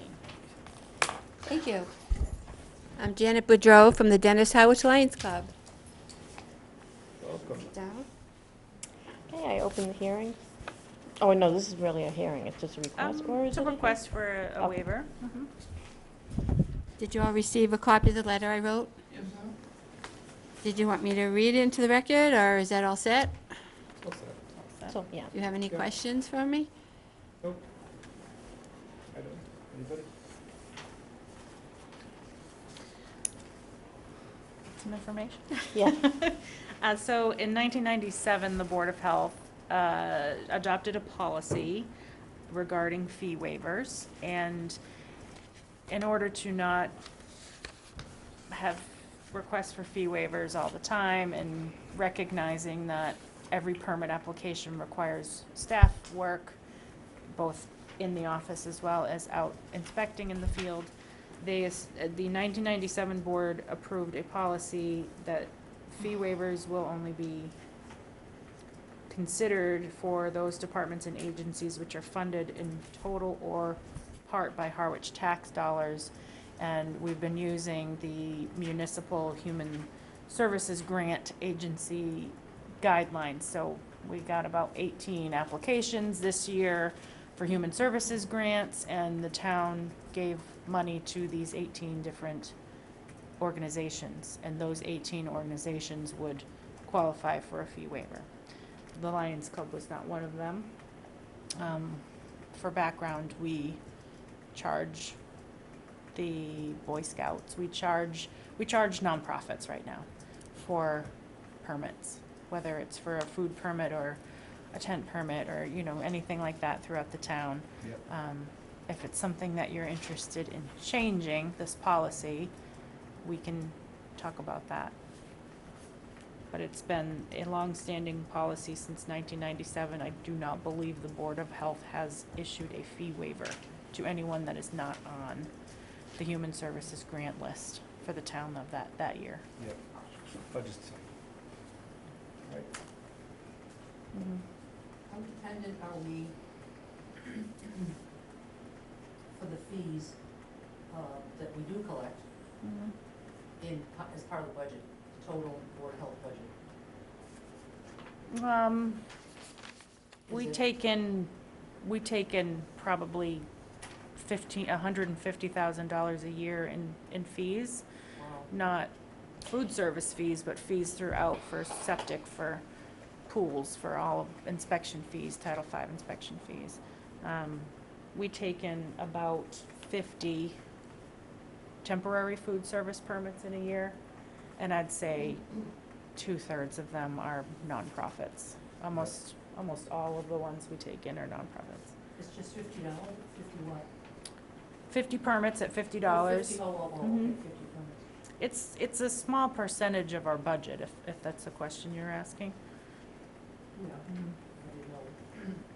I think we have to be, whatever we decide, it has to be equitable across the board.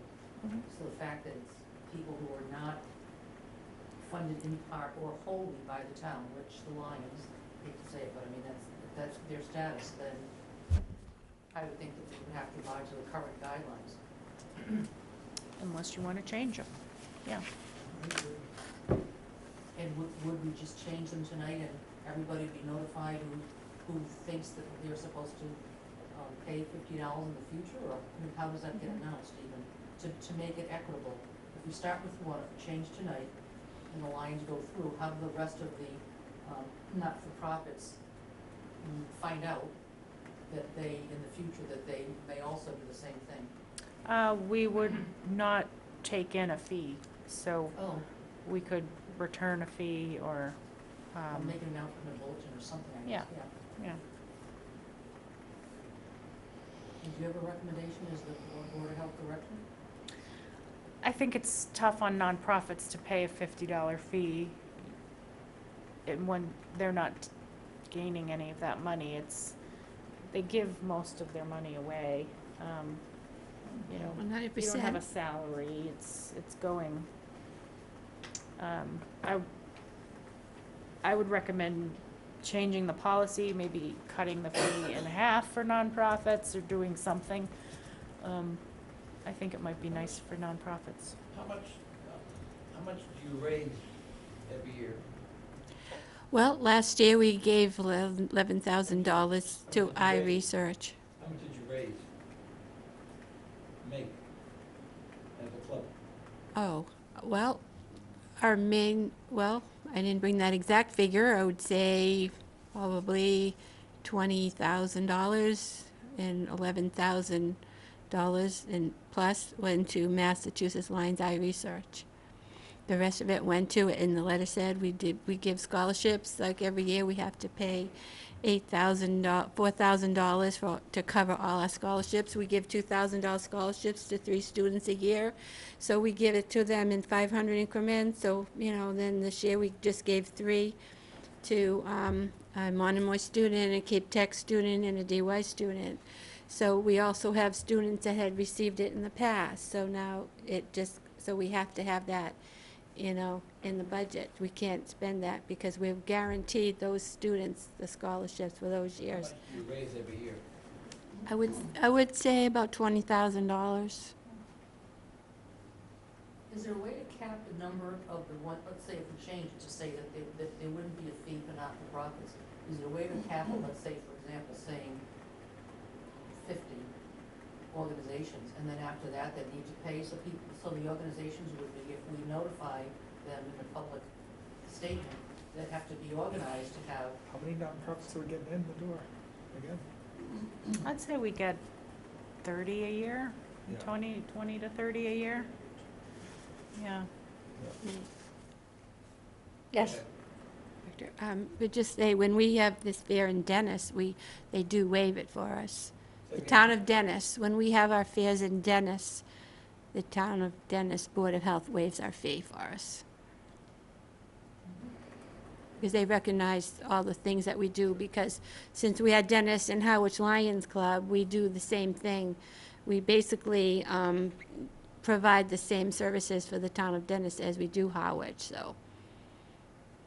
So they, you know. I think we should try to do it and then do it like as a pilot. Say you try it for like whatever seems reasonable, like a year or 2 years, and if it doesn't become overwhelming to the Board of Health budget, then you cut back to either a smaller fee, like 25, or make another decision at the time. But I think it has to be really clear in here, bolded or larger font or something, so that people understand that it's still only for those organizations that are, that would apply. Or you could change the policy to say that we would consider fee waivers for nonprofits who give back to the town in some way monetarily. Yeah. Yeah. That's good. Yeah, I mean, we have nonprofits for the garden club and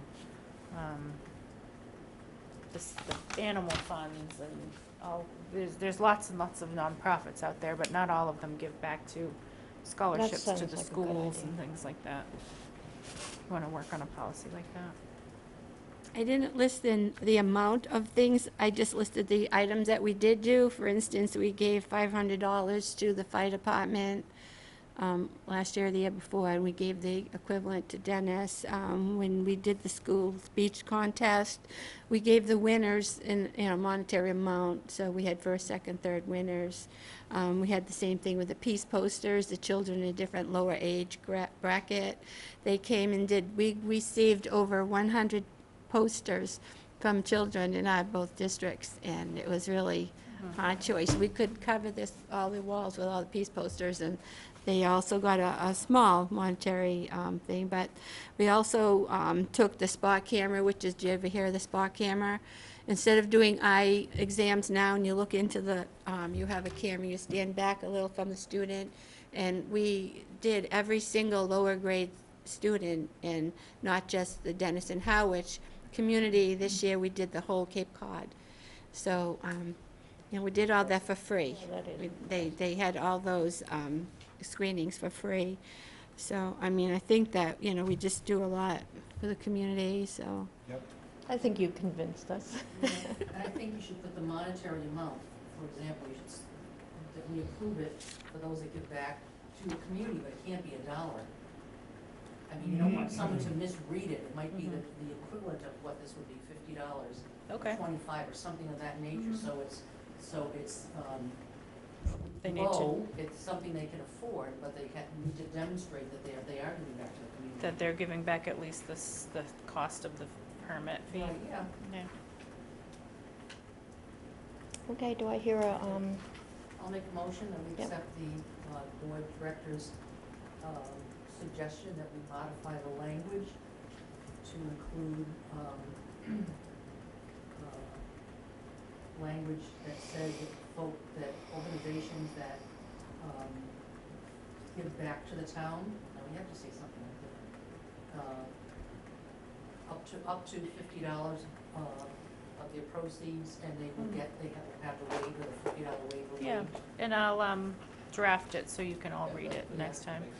But we need a motion on this fee waiver request specifically. second? All in favor? Aye.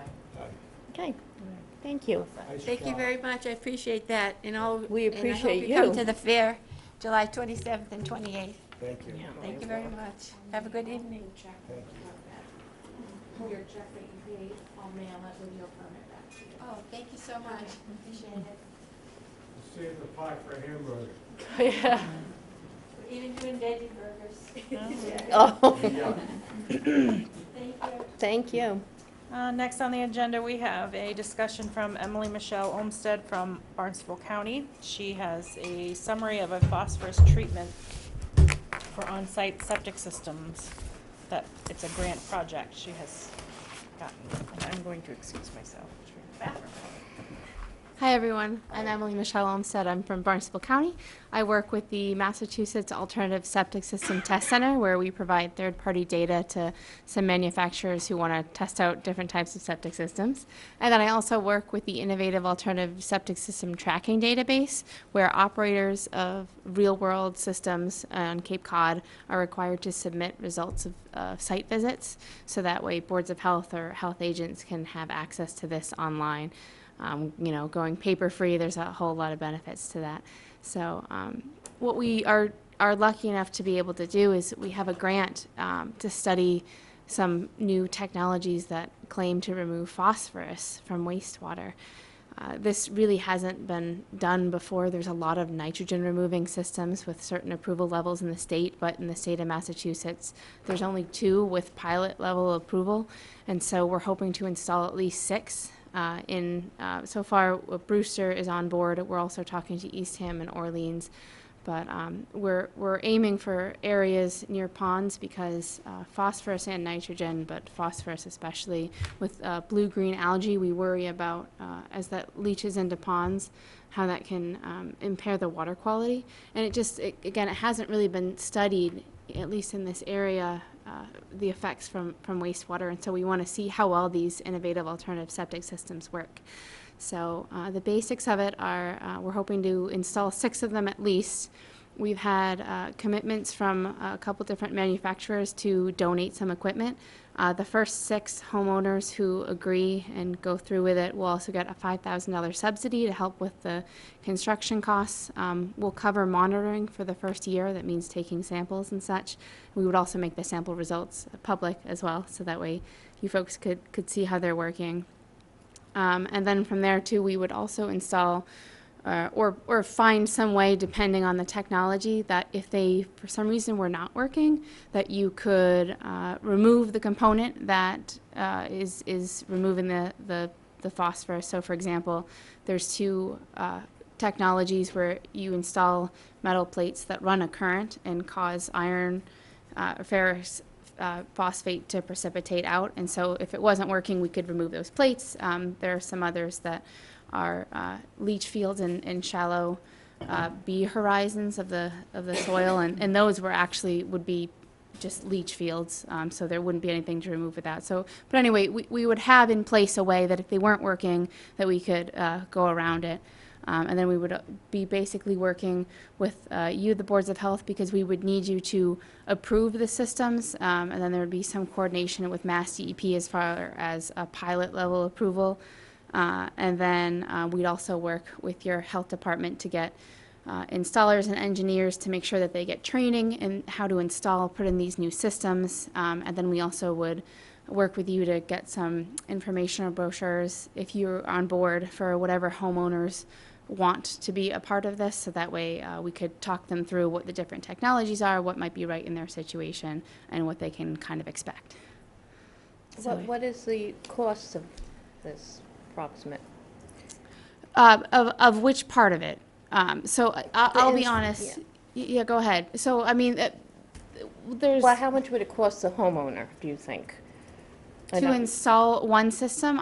So it would be a brand new septic system in most cases, and leach field in others. And I'll be completely honest, I'm not sure of all the costs. I mean, the part of the grant is to offset some of that, so we have donated equipment as well as subsidies for the first one. Fine. Yeah, Sounds like a great idea. We're also, I should mention too, I'm working with George Hoyfelter, who is a guru of wastewater, and so I'm taking the lead on it, but he has years of expertise, and so I can find out the answer to that question if you would like. Yes. Yes. If this is for septic systems, Mm-hmm. and where the town's going towards sewer systems. Yeah. How would the decision be made, and how would the homes be nominated, or sites nominated, so that they don't, they're not installed in areas that need to convert to sewer? Yeah, I mean, that would be probably specific to your town. So if there were a homeowner that wanted to do it, I'm guessing that if they were in a sewered area, it could be that if it weren't working, that would be easy. We transition to sewer. It could be that maybe there's some sort of forgiveness as far as hooking up to the sewer. I'm not exactly sure, but it could be too that you not deny the homeowner, but if they want to do it and they're not a prime candidate, then we say no, I guess. You probably would know what the response would be from the town. I would imagine that if it's in a sewer area that's in the next 5 to 10 years, that I wouldn't recommend putting in an IH system like this because of the cost of abandoning it and then having to hook up, because hooking up is a requirement. But we're only sewering about 60%, and that's over 40 years, so I think there's plenty of spaces in town that this could benefit. Could you explain what pilot approved means? Yeah, absolutely. So in the state of Massachusetts, innovative alternative septic systems go through basically a 4-step process where they get different levels of approval to kind of roughly demonstrate how they've proved themselves to the state. So pilot is the first level where it's either 12 or 15, but it's a small number of systems are allowed to be installed, and they are monitored very frequently, usually monthly. And then the state will take a look and see, okay, how did they do? From there, they could be granted what's called provisional use approval, where I believe that's up to 50 systems can be installed under that title. And so they are monitored, sampled less frequently, but they still don't have, the seal of approval for confirming to be working. But then once they get to general use approval and remedial use, it's, I guess it's a more concrete foundation that there's been enough evidence supplied by the manufacturer in these real world systems that they are in fact, providing secondary treatment or nitrogen removal, which has been the case thus far in the state. There aren't any with general use approval for phosphorus removal. Can you just briefly describe the chemistry of this? Yeah, and there are a couple different systems. So two of them, the Phosrid and the Waterloo ECP, basically have the idea is to install these metal plates in the septic tank before it even goes out to the leach field, and it's rigged in such a way that a current goes through, but only when there's flow to reduce electricity. And because there is this current, it causes a chemical reaction where any phosphorates that's in the wastewater coming in reacts with iron on the metal plates, and then it forms a solid that instead of staying dissolved in the wastewater and going to the leach field, it will instead settle out to the bottom of the tank where it's then pumped out. There are also some, we have the idea with in the B horizons of leach fields, so doing nothing to the septic tank. Instead, the wastewater will go out to the leach fields, and they will be installed in the upper layers of the soil. Here on Cape Cod, lots of times the engineers try and go deeper where the sand is. And sand is a large soil grain, and so the wastewater can just trickle through. But in the shallower ones, in the B horizon, for example, you often have smaller soil particles, and so the wastewater will get trapped there for a longer period of time and can possibly have more treatment, because the longer it stays there, then the more it can be treated by the natural microbes that are growing there. At least that's the basic principle behind it. And then there's another one coming in that honestly I'm not sure how it works yet. I am waiting to reach out to the manufacturer, but when we do have even more about this, we're going to be talking to manufacturers, so that way the installers and engineers know how they work too. we're going to be putting together information for homeowners so that way they can choose what's right for them, because it could be that someone wants something more to do with their septic tank where they can pull out the plates if they need to, whereas somebody else says, no, I'm more comfortable with a leach field, because the leach field, if they were to install that, something in the B horizon might just fail in a shorter period of time versus something in sand, but it's a leach field nonetheless, so it's not really anything new. Yeah. I have a couple of questions, just to kind of more background. Sure. Who is the grant, who is the parent organization that this grant is through? And are they the ones that monitor it, the progress, and then how long is the grant? Yes, so I believe, it's my understanding, that the grant is 319, which is something to do with, I believe it's through Mass DEP, and I believe it's granted to the Massachusetts Alternative Septic System Test Center through Barnstable County. The plan is to monitor the systems for 2 years, excuse me, for 1 year, but we have, I believe, a 2-year window as far as, because you can't really install them right away. However, I'd be happy to get more information on that, because I'll be honest, I'm not entirely positive. Thank you. Yeah. Any other questions? Yeah. What would you have us do? So essentially, and I don't know if you need to vote on it, but if you are open to the idea of homeowners in your town being a part of this grant, they would need to come before your board, get a pilot approval, and then I would work with your health department to get the list of engineers and installers, and also coordinate with them if anyone comes in asking for information on this grant, and I would supply information as far as a flyer that this exists, so that they would know about it. That's a great idea. So we just need to educate the public so that this project doesn't confuse people with what we're doing with the 60% that are getting sewered. Because people are still in the learning phase of all that. Sure. I would think we would just Good have point. to come up with something simple that describes what A is and what B is. Yeah, and if the sewering could cause potential confusion in your town, we certainly could modify whatever informational packet we send to help mitigate that. So we need a vote then? You don't have to vote if you are in general agreement that you Okay. would be willing to look at these This would be an case by case. alternate type of septic. Correct. Innovative alternative by Title V definition is any system that has more or fewer components. Okay, so if somebody comes in for, we could give them options, is that the idea? Yeah. It's available? Well, they would come to us with this as an option, and because it's a pilot approval and not a general use or a remedial use, it requires Board of Health approval, not just my approval, so, yeah. So this way we could keep it on your level to not have to kick it up here. Well, If we could just say yes to it. well, it'll still have to come to you, Yeah. yeah, Okay. because it's a pilot Oh, I approval, see. not general use approval, so, Okey-doke. Yeah, it's good then.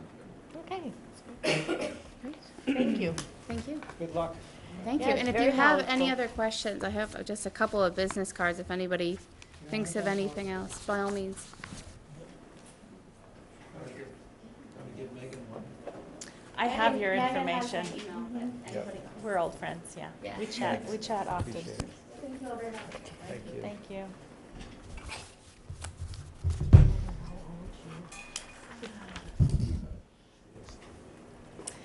The next thing we have on our agenda is a waiver request for Phase 2 sewer area, 1022 Queen Anne Road.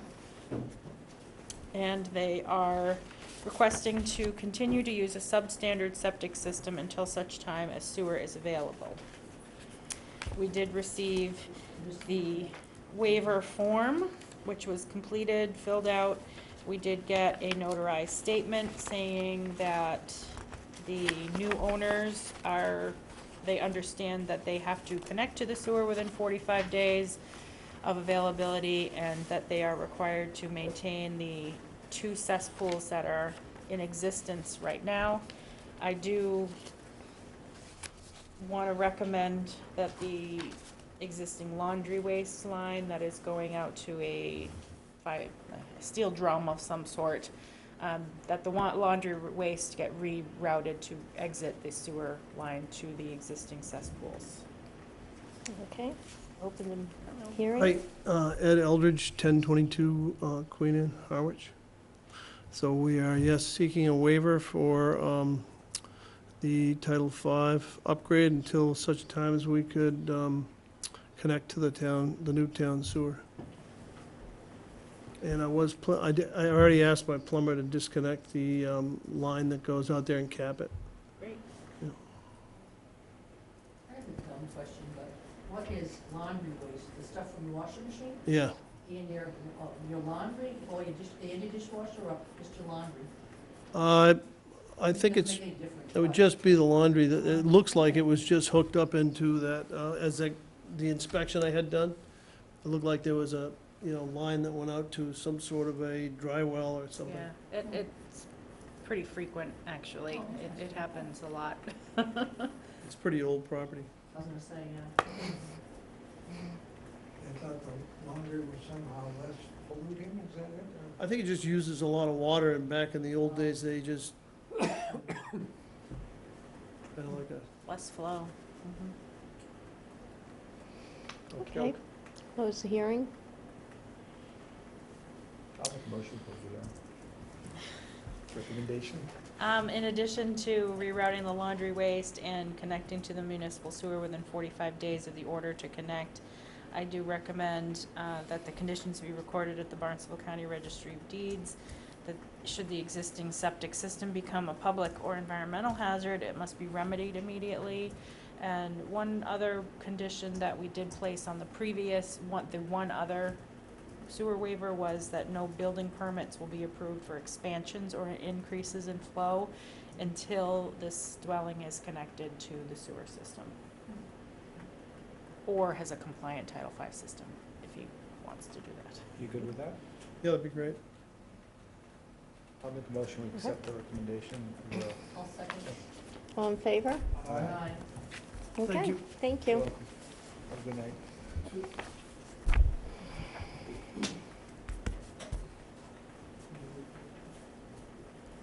You live at Elbridge, huh? Yeah. Are these your relatives? I don't know, Maybe way back when, right? The next hearing we have is for the same property at 1022 Queen Anne Road for a definitive subdivision plan prepared by Coastal Engineering Company.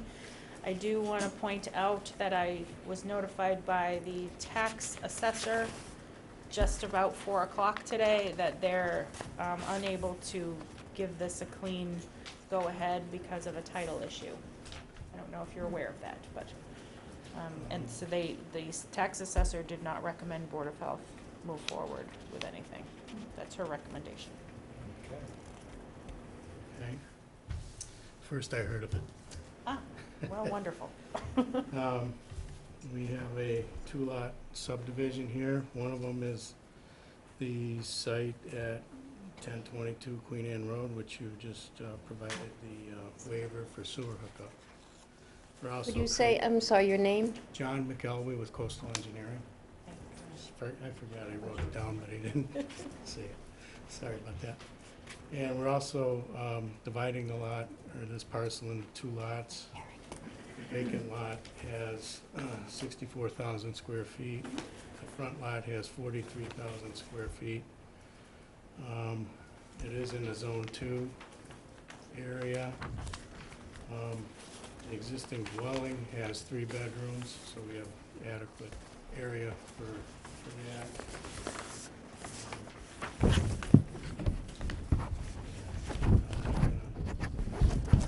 Discuss any adverse issues here with the board. It's not area of expertise, so not sure why they made the recommendation. See that it isn't an issue here with this particular site, what we're proposing to the planning board. Generally, guess in the past, we've usually just had a letter from Board of Health, and so this was my first introduction to appearing before the Board of Health for an application such as this. Yeah. So we can't approve it without the issue being resolved. Table it and then vote on it next meeting? You can do that. We have 45 days from application in the subdivision control bylaw to act on something, which might not make it. July 11th might be 45 days. What you could do is approve it conditionally, that you approve the concept of the 2 lots and what they're proposing. Conditional to get a tax stamp. Right, until the tax office has cleared them. Happy. And then Then they they're don't have to under a come back. timetable. And then we don't have to have them come back. Yeah. Close the An hearing? hour. Okay. You guys Yeah, it's Good with just a that? 2-lot subdivision. It's, Well, if there's a problem, they'll know, and so they'll have to come back. But if Yeah. there isn't, then they're fine. Okay, recommendation, then? sound good? Okay. Thank you. So. You want to do the recommendation, or are you done with it? So these lots are Okay. in the zone 2 and in the sewer service area. So I would recommend that the vacant undeveloped lot also be required to either have a fully compliant septic system or connect to sewer within 45 days of availability. They are, So wouldn't they be required to connect to the sewer? not all of zone 2 is in the sewer. Oh.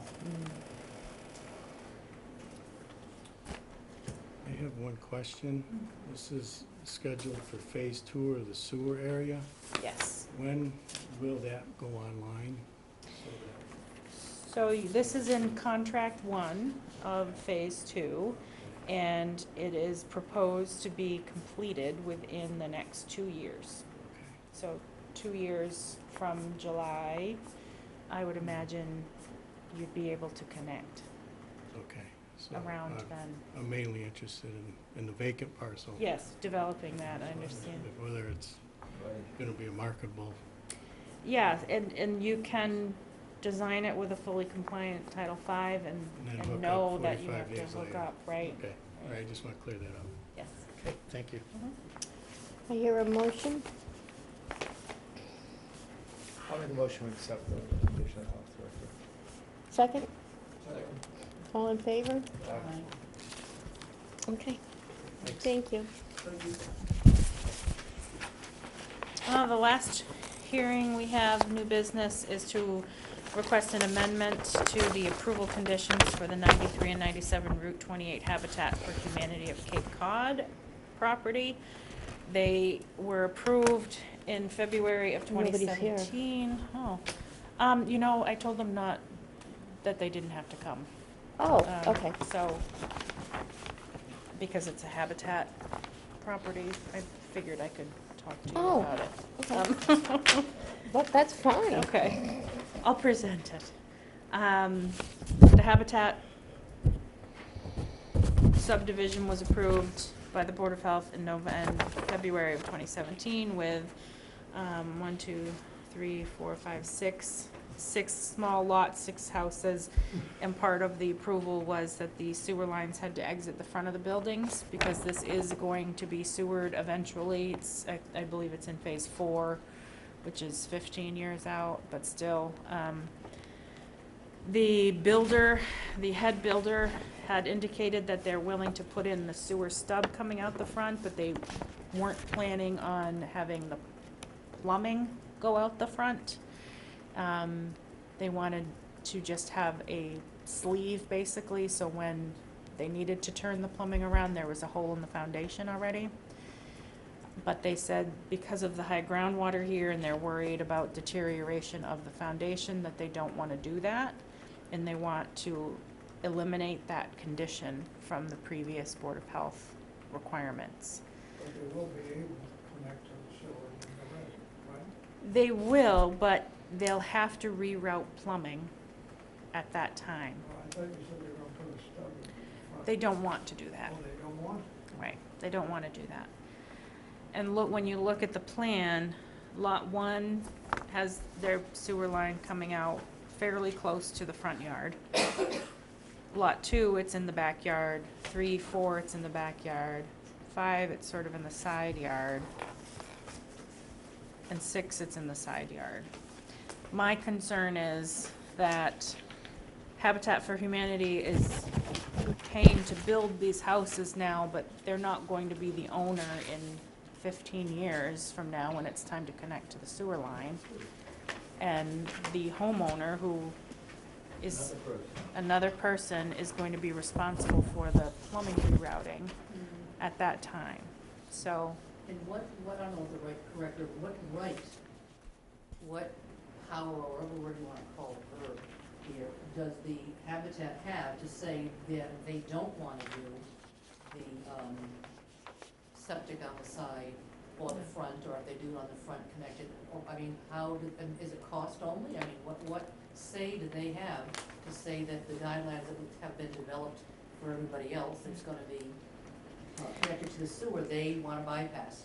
so the right of it is, because this is a 40B project, it's an affordable housing project, they do not have to ask permission for anything.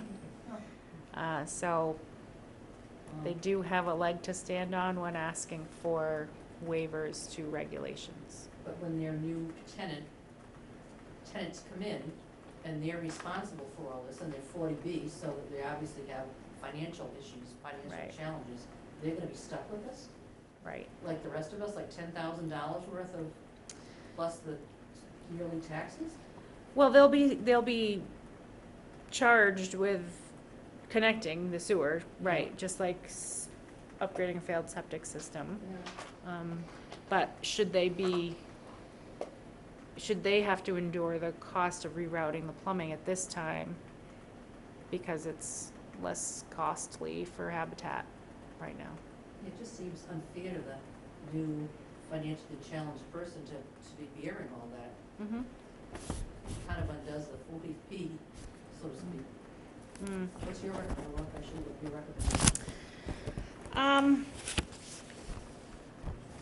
I do recommend that we give them some leeway. It's hard to come out of the front of the building because the front of the building is only 10 feet from the property line in most of these cases.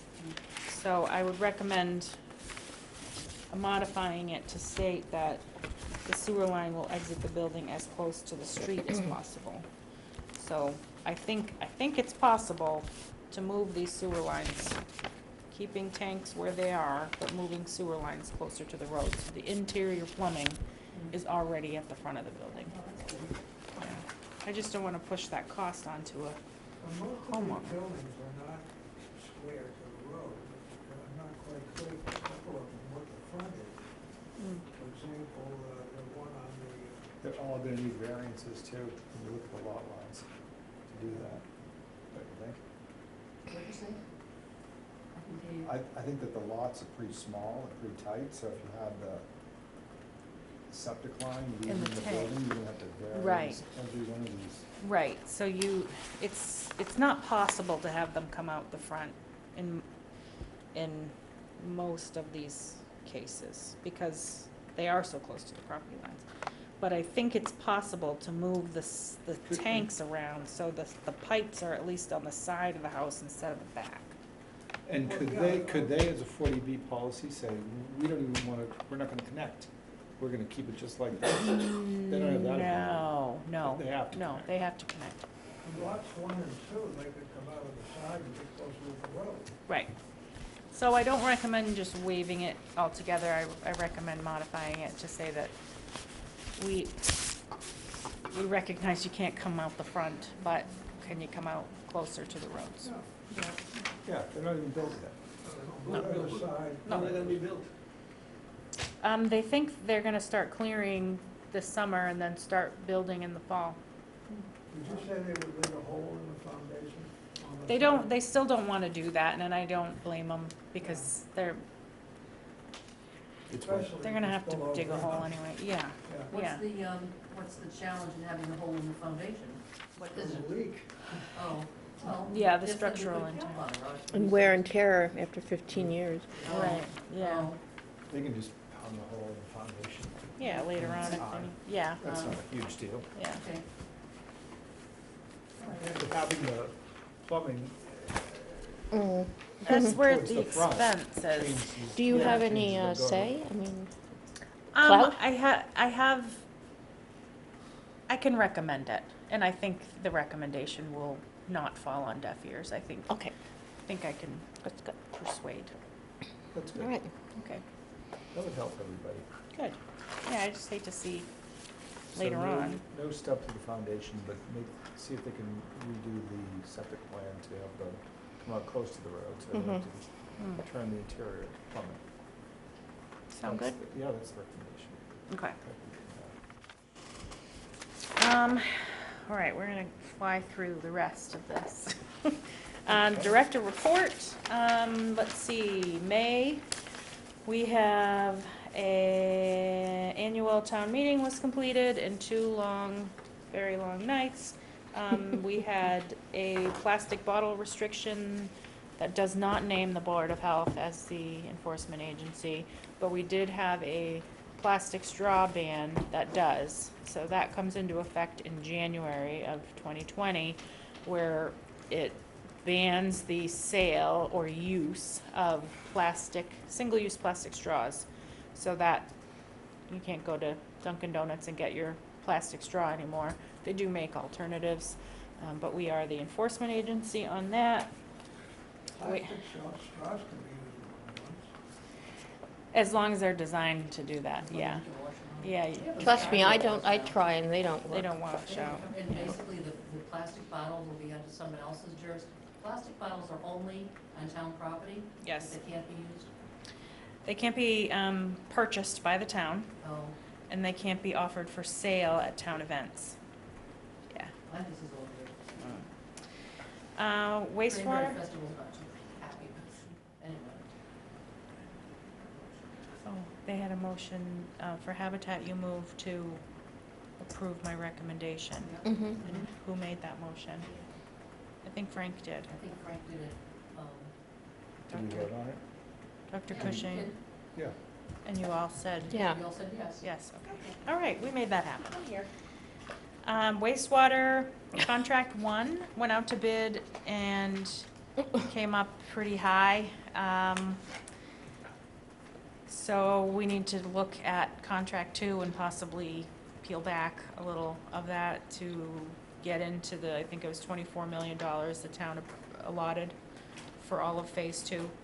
And Phase 2 has more pumping station, contract 2 has more pumping stations and was supposed to be the higher priced of the two, but contract 1 came in at over 11 million, so we may have to do some work on that.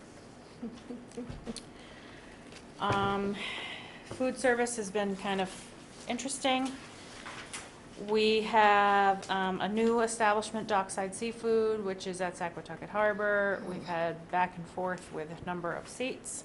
Just so you are all on the same page with that, we did not approve a snack shack versus restaurant. We approved a septic system that has a capacity of 1,000 gallons a day. They chose to put 50 fast food seats there. They wanted 80. 50? 50, yeah. Really? So it wasn't the Board of Health's decision to have a restaurant versus a snack shack. It was what capacity of the septic system do you want? They have outdoor seats, convenience-wise, where they have a takeout window, everything's paper and plastic. There may be more than 50 seats on the site, but they're not exclusive use for the snack shack. I'm sure there is, yeah. Only 20 gallons of There should be. Yes, 20 gallons a sheet. The septic system is quite large, it's over 4,000 gallons a day, and that takes into account the visitors, the office, the boat slips, the little retail shacks, so feel comfortable that the septic system has capacity, even if they had more seats still has the capacity. Is Saquatucket considered town property? Yes. So they can't use plastic then? They can't sell single-use plastic bottles Right. in containers, right? Right, and that, It's probably a big place where they'd be used because people want to take it out Yeah. on the boat. yeah. So that will start January 1st. Probably won't comply with that either. They can't sell Yeah. plastic, They can't sell plastic straws, or they can't use plastic straws. how about the drinks? They cannot offer drinks in single-use plastic containers. But they can use them, the container, the bottle comes in, like No. No, like a bottle of water, a bottle of, Coke. Coke. No, they can offer cans, they can offer glass, but they can't offer plastic. When does this go into effect? January 1st. Because right now, they still, they're actually doing that. Yes, yes. So they have this year to use up their stock and not to re-go. They just stopped, months ago? Yeah, not even. So why did they have to use it up? Well, they'll have all season. Well, sell it. And then last thing on your agenda that we do need a vote for is the permits. We have one new permit, Murphy's General Store for a retail food business. That is the old Monahan's Jewelry. It is now a general store. They want to have a freezer for novelty ice cream and a fridge for cold drinks and cold snacks. Nothing, they're not making anything on the premises. They're not handling any food. It's all prepackaged food. And I recommend you approve all of the permits. Do I hear a motion approving all the permits? Second, I hope it on the cigarette. Aye. all in favor? They do not. They- They have not applied for a permit to do such. We've had the current events, the newcomers, we had the two women from Harwich, who are now manage the, what do you call it? Drug prevention program. Her name is Powell, her last name. I'm gonna say Monica, that's wrong. They presented, the information was unbelievable, very applicable to what we heard about cigarettes and how kids are getting hooked at age 12. Yeah, it's so But sad. all the rates. Do I and how- hear a motion to adjourn? Oh, yeah. You can keep talking, but, No. yeah. I'll make a motion to adjourn. All right. Aye. So I want to say farewell to everybody on the board because my term is up at the end of the month and I'm not renewing I have one of these for copies. numerous reasons. But I've really I enjoyed can't imagine